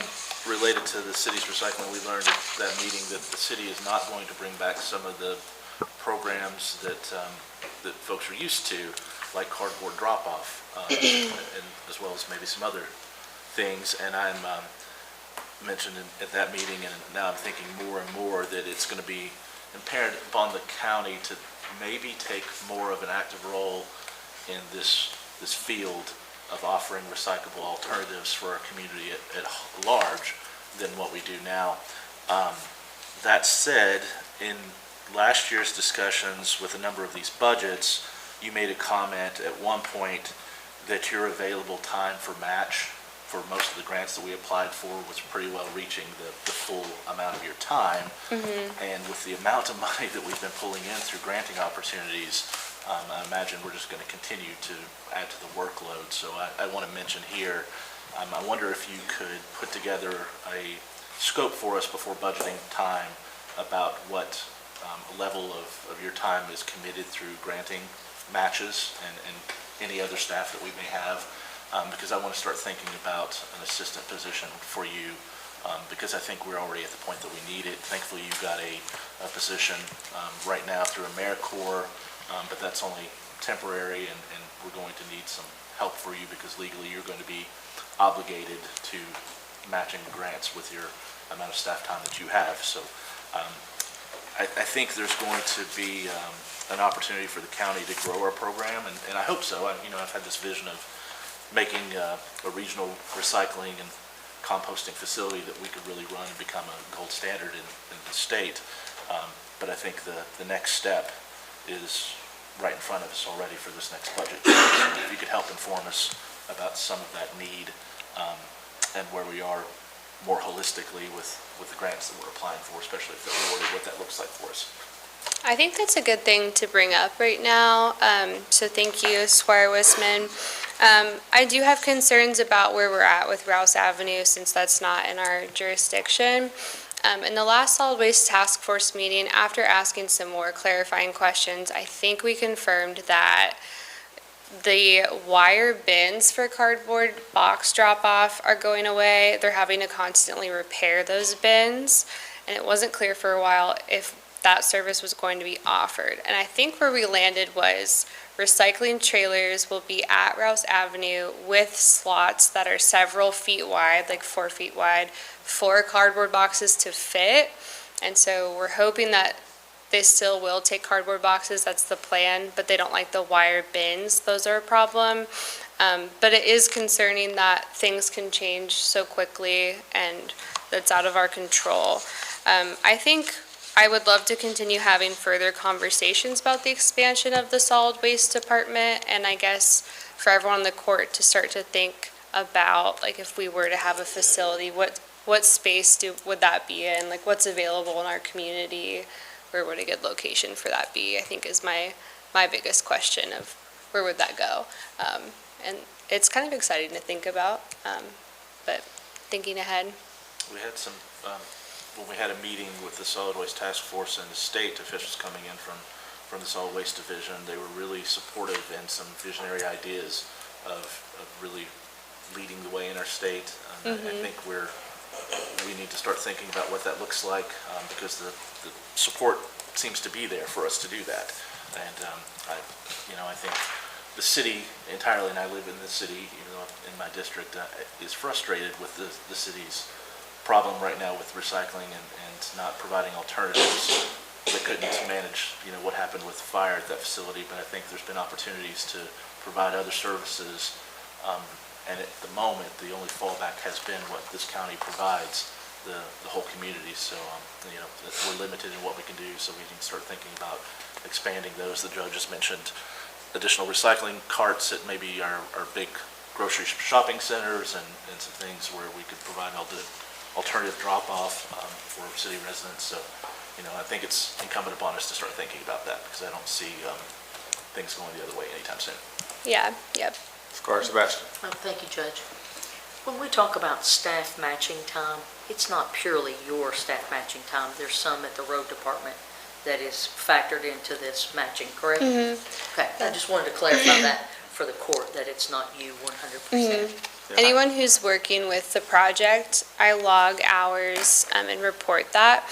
And let's see, but for the recycling grant, I logged some of Greg Fry's time with the aluminum can recycling drive, but that one, road department's not involved with the recycling programs, and so.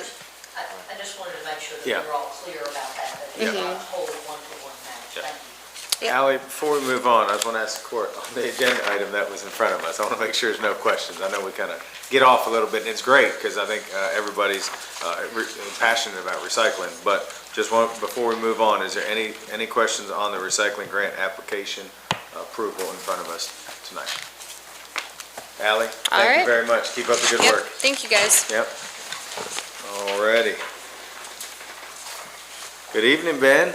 Good evening, How you Judge. Good doing? evening, Court. I'm doing well. What do you have tonight? This is a zone map amendment for property at 2440 Stedmantown Lane. The present zoning of the property is split. The majority of the property is zoned rural residential, but a 2.94 acre portion of the property is zoned ag, and the applicant was basically seeking to have the property under one zone. Okay. Any questions from the court for Ben on this agenda item, and it is the first reading? I'll just do my usual thing, if you don't mind, Judge, reading the current and proposed zoning from the record. For this parcel, the existing zoning is Agriculture District AG, the purpose of which this district is intended to recognize agricultural land to establish regulations which emphasize agricultural production and preserve rural character. And the proposed zoning is Rural Residential RR, whose purpose is intended to establish and preserve a quiet, single-family home neighborhood free from other uses except those which are convenient and compatible with the residences of such neighborhood. This district is intended to be of very low density and will customarily be located in areas where public sewer facilities are not available or planned. I think it's important for the community to understand, those terms, what they mean when a request comes to us, so. Squire Harrod. So from what you just said, he's trying to get everything under one zoning because it's split at this time. That's where you're at. Is that? Look, we can only, Whatever's in the book. whatever's in your packet there, unless the court wants to have their own hearing. So my guess is that probably was not presented. If so, please read it in your packet as opposed to eliciting answers out of staff. Thank you. Judge, may I read from the record? You can, Just, as long as it's in that record. There is on page, it doesn't have a page number, but it is a handwritten notice in here, a statement of fact from the applicant, it appears. The 4.1 or 40.29 acre parcel of land located at 2440 Stedmantown Lane is currently 95% zoned rural residential with approximately 5% being zoned agricultural. We believe that this is appropriate for the whole parcel of land should be zoned RR. Okay, thank you. That answers that. Perfect. Ben, thanks. Great job tonight, buddy. Thanks, That was a big appreciate one, it. huh? Appreciate it. He's like, you all made me stay for this? I know, he was dressed up, tie and everything, man, looks good. Hey, good evening, Autumn, how are Good you? evening. Doing well. This is a second reading of the proposed text amendment to amend sections 155.010, 155.085, and 155.089 in order to regulate medicinal cannabis. We had some conversation about this at your meeting last month, so I just ask for your approval. Happy to answer any questions. Any questions from the court on this? Squire Blackburn, and no, she doesn't have any samples. I just wanted to ask fellow members of the court, has anyone received any calls on this, or any questions, concerns, positives, pluses, negatives? I haven't gotten one. I do know there has been a dispensary, I think, picked in Franklin County during the lottery system. I'm assuming they're going in the city because I don't think we've heard anything, right? That's the rumbling that I have heard, is Yeah. that it would be in the I city. don't think We've they've not had- had any calls recently. Yeah, so, but that's all I know. We've had a couple big growers look at some of the industrial places, but they opted not to stay here, which is fine, because for me, for us, they don't come with main jobs. So, but yeah. Squire Westman. I'll say I have had a number of conversations with people that are interested, all supportive.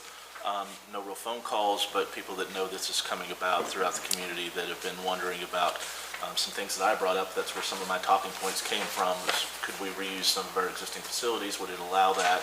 You know, where can these places go? Could I start a business?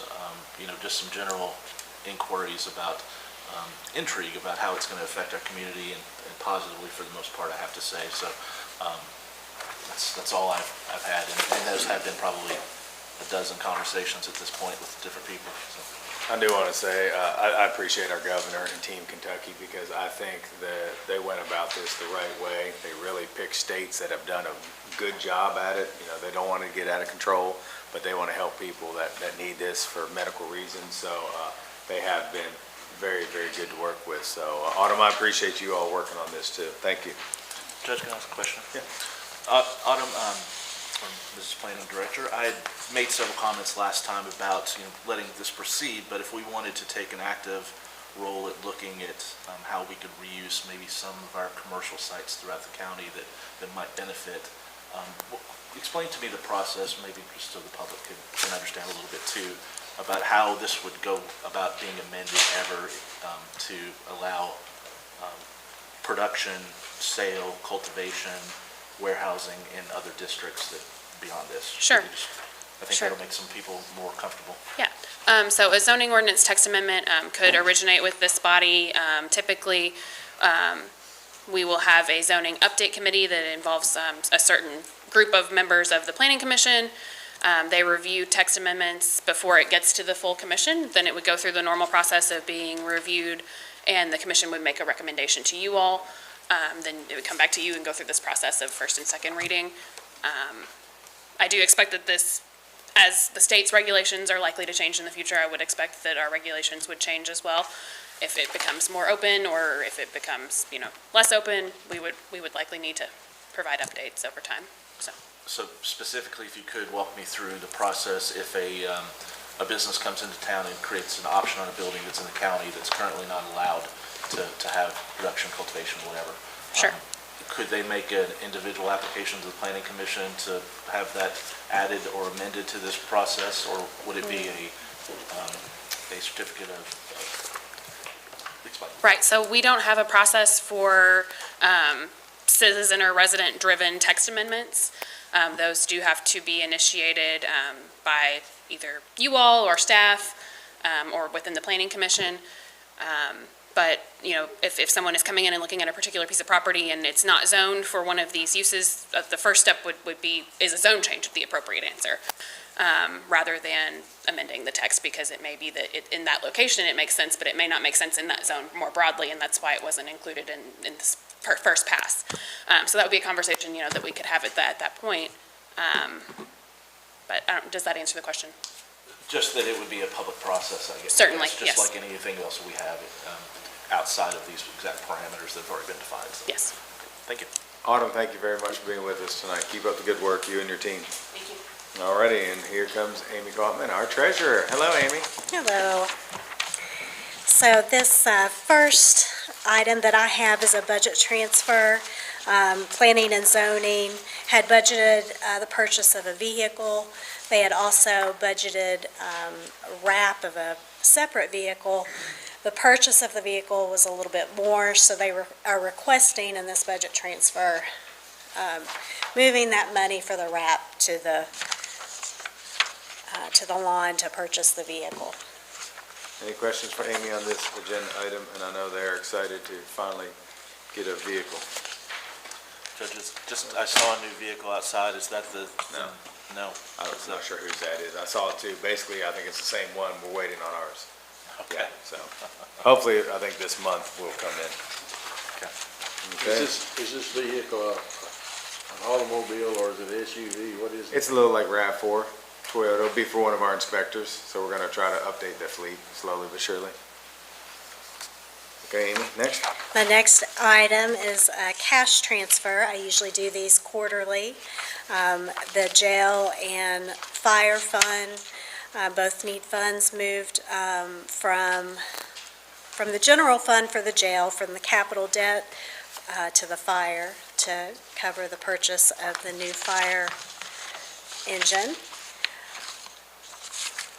Those are budgeted. I know, Chief's expensive, I know that. He's back here. Any question? I know, he's back here laughing. He's trying to hide behind Autumn, I love it. Any questions for Amy on this one? Alrighty. And our next item, I have the report for the 8 months ended February 28th. Receipts, 27.7 million. Expenditures, 26.8. Adding in our fund balance as of June 30th of 29.9, bringing us to a balance of 30.8. I also have the revenues and expenses attached. I do want to go over one item with you. So in the revenue section, if you turn to page 3, and we're looking at the jail fund. At the top of the page, if you will look at account number 03, it's the third one down, 03-4537-399, the SAP program. We budgeted 1.2 million. Earlier, our jailer explained that budget number was based on working its way up to full capacity. Of course, they're not there. So I just want to make you aware, if you look at revenue, we've received 140. So I expect a shortfall of probably around 900,000 there, which means we will be transferring that in from the general fund. So I'm not going to do it until we need it, but I want to make you aware of that.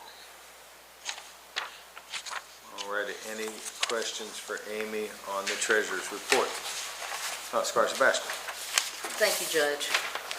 And I'm sorry, my question is back to tab 13.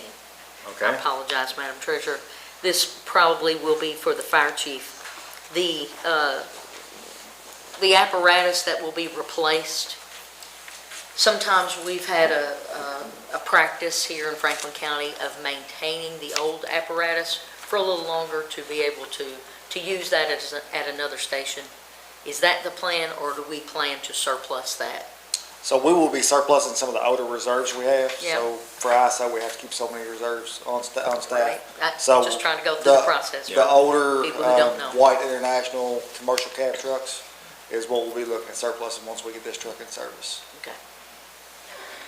Alrighty, thank you. Thanks. Good question. Yep. Alrighty. Amy, as always, we thank you. Thank you. Alrighty. Next is payment of claims. Does anybody have any questions for Kim on payment of claims? Vice Sebastian. Thank you, Judge. I do, it'll be on page 5, and the account number is 019100332. It's in regard to CDL exam. Do we get a portion of this CDL exam refunded to us if someone separates from service of the exam? So who can answer that?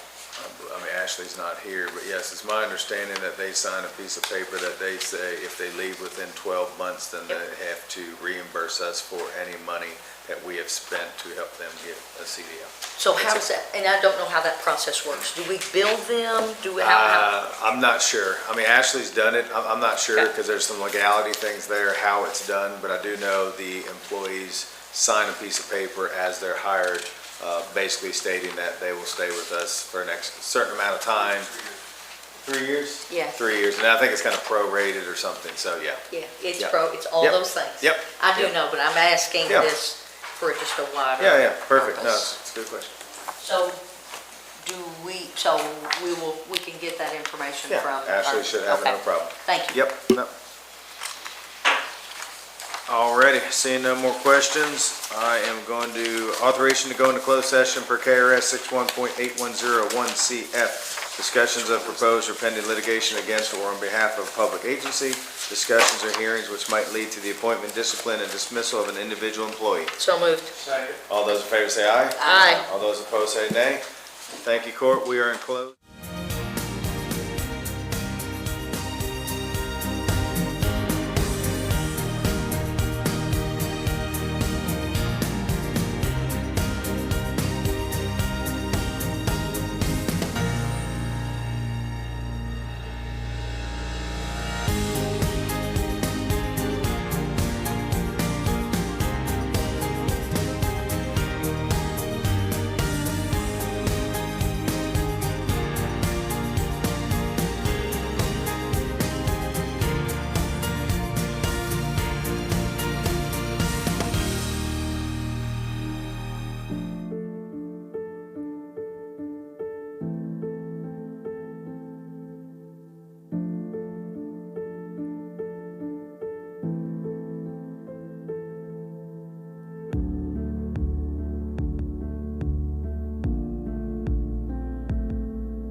have a motion to open, go back into open court? So moved. All those in favor say aye. Aye. All those opposed say nay. We are in open court. Thank you. All right, the next one, I believe our county attorney is going to get up and present to us. Good evening, Mr. County Attorney. Hope you're doing well tonight. I'm doing fantastic Good to tonight. see you here. It's a little odd standing on this side of that wall.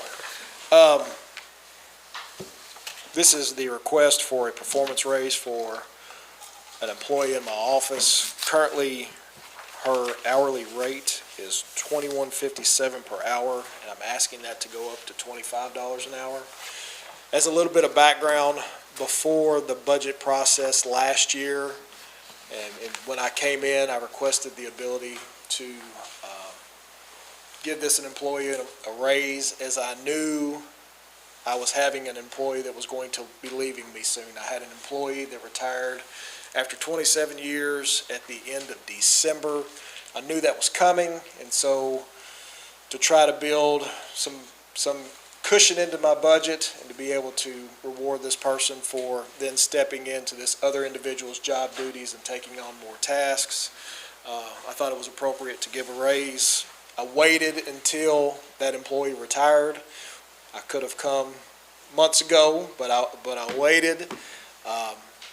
And so I have been without at least one employee that I previously had now for 3 months, getting ready to go on 4.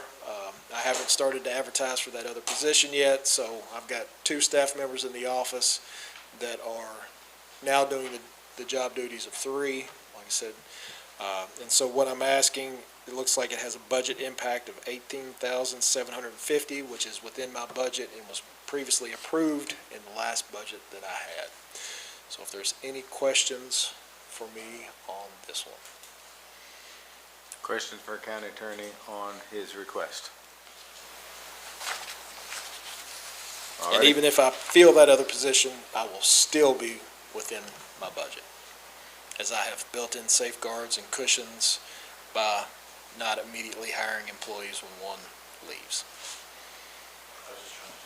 Microphone, please.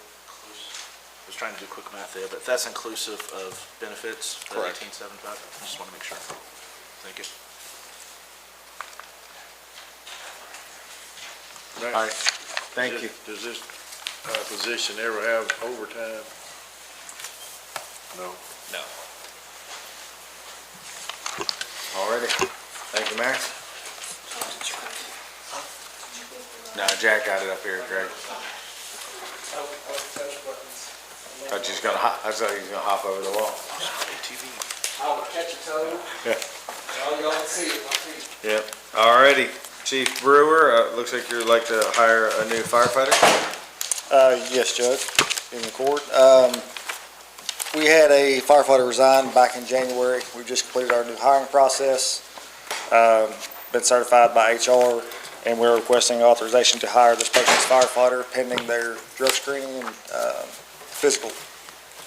All righty. Any questions for the chief on this hire? Seeing none. Next one. Oh, I'm sorry. Squire Blackburn. I just want to say I'm glad to see that we have a list of applicants instead of 2, 3. Yep. And we have a pool that's growing, and it's good to see. I know when I first came on, we had a big pool, and then it waned, and now it's back up, and it's good to see. Yeah, the pay increases seem to really help the application. I think we ended up with 39 applications during this process, which is quite a bit more than we've had the last few processes, so it's definitely helping. All righty. Next agenda item. Next item is authorization to purchase a UTV for the fire department. So the fire department has to prepare for all types of fire and emergency response. One of the big ones, especially this time of year, we're currently in the spring forest fire hazard season. So we utilize UTVs with pumps and tanks on the back of them to access remote areas. While preparing for the fiscal year 2026 budget, I was doing some price checking, calling around and getting some ideas on what the pricing would be. I was made aware that there's a program this month through the Kentucky Flood Support program through Polaris that offers a $5,000 discount to local agencies on these UTVs that expires March 31st. So with knowing we're planning to budget for one in the upcoming budget, it seemed feasible to make that request. It's almost a third of the cost of the unit to go ahead and try to address it now. And then if approved by the court, and we were to make this purchase this month, then I would just reduce my budget by that much for next fiscal year.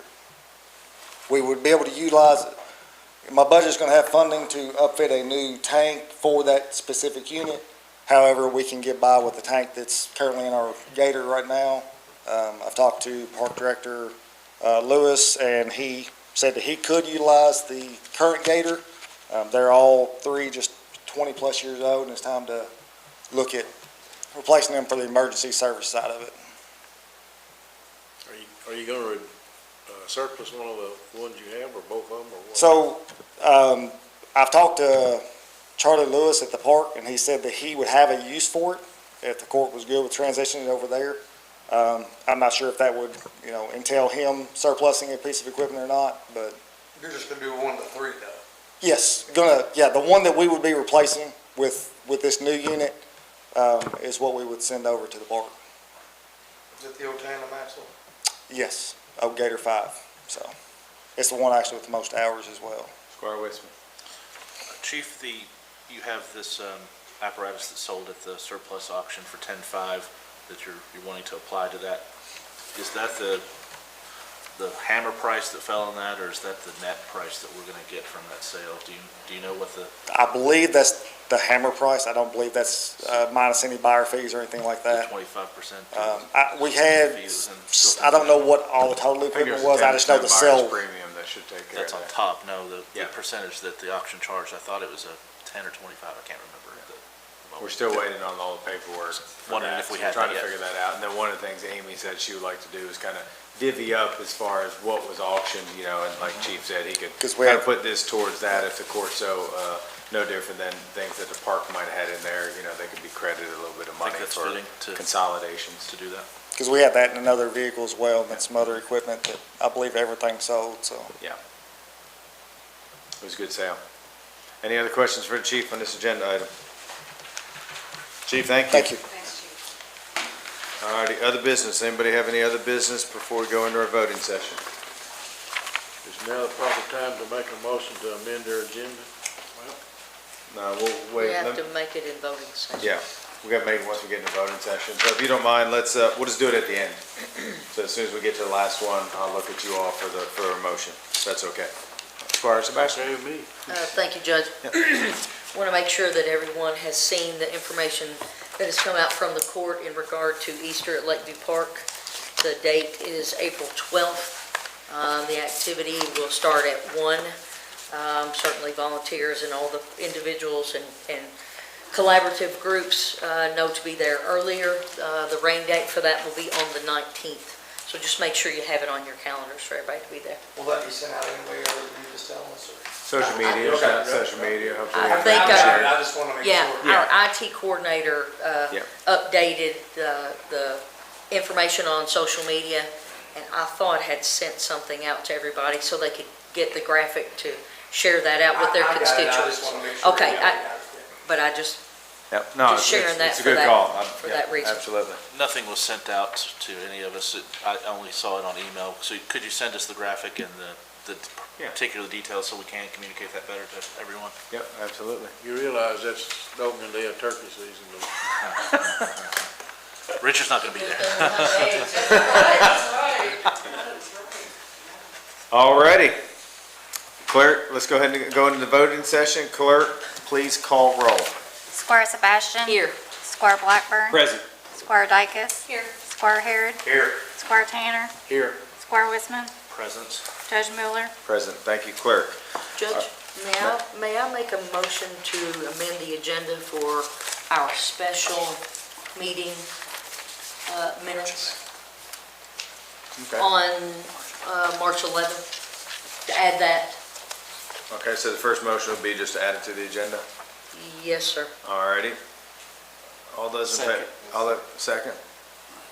Did you get that, clerk? Yes. All those in favor say aye. Aye. All those opposed say nay. Motion passes.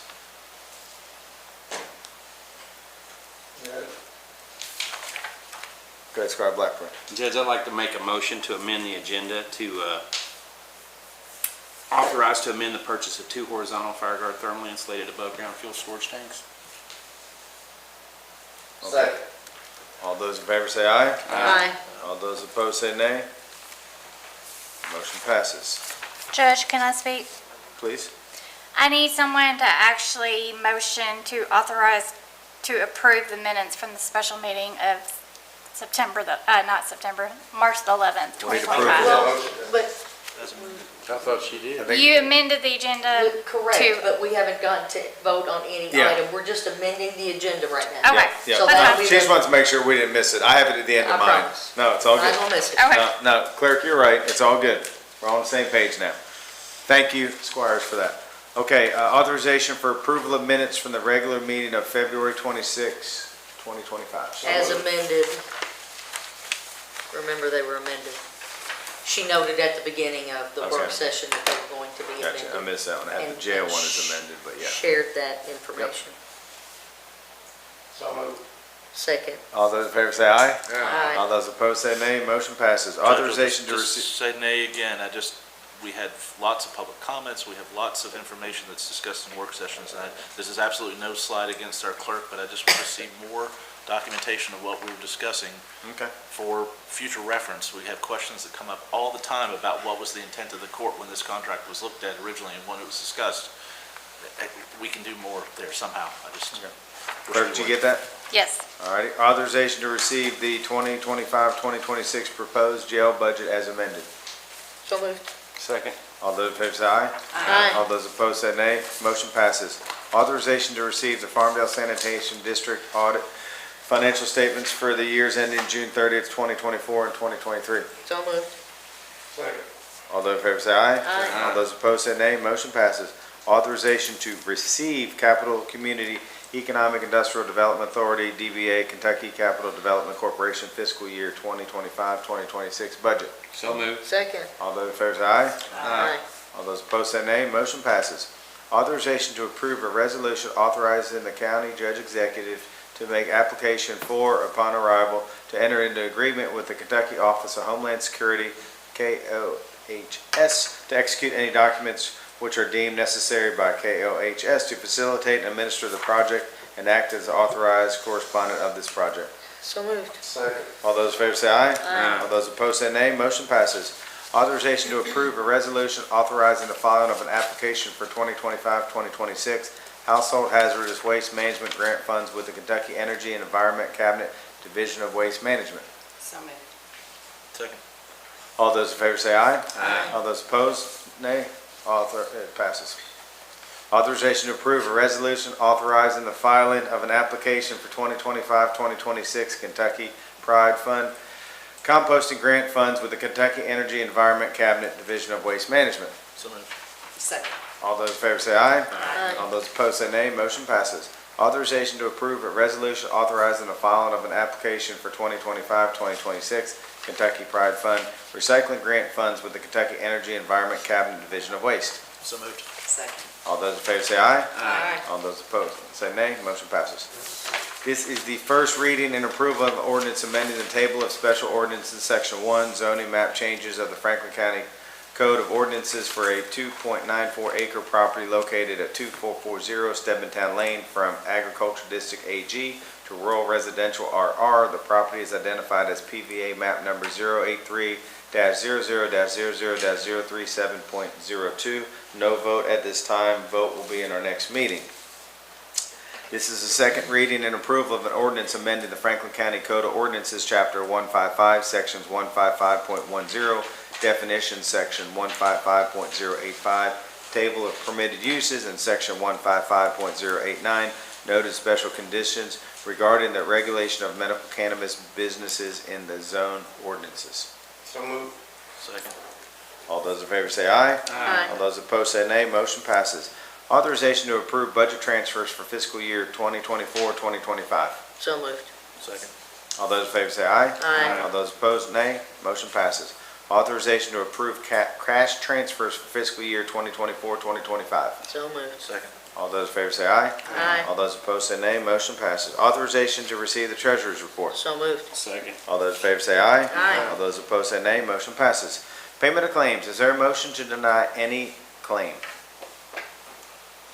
No motion was made. Let the record reflect claims are to be paid. Authorization to approve a performance-based pay increase for Ashley Bastin, Administrative Assistant with the County Attorney's Office, effective pay period beginning March 23, 2025. So moved. Second. All those in favor say aye. Aye. All those opposed say nay. Motion passes. Authorization to hire John Allen Engel as firefighter. So So moved. moved. Second. Second. Did you get that, clerk? Dykus and Wissman. Okay. All those in favor say aye. Aye. All those opposed say nay. Motion passes. Authorization to purchase a utility terrain vehicle, UTV, for wildland fire suppression response. So moved. Second. Doesn't matter. JW Harder. Question on the motion, should it spell out what was bid, what, the brand, et cetera, or not? It doesn't have to. Okay. More information's good always. We don't own any vehicles we buy.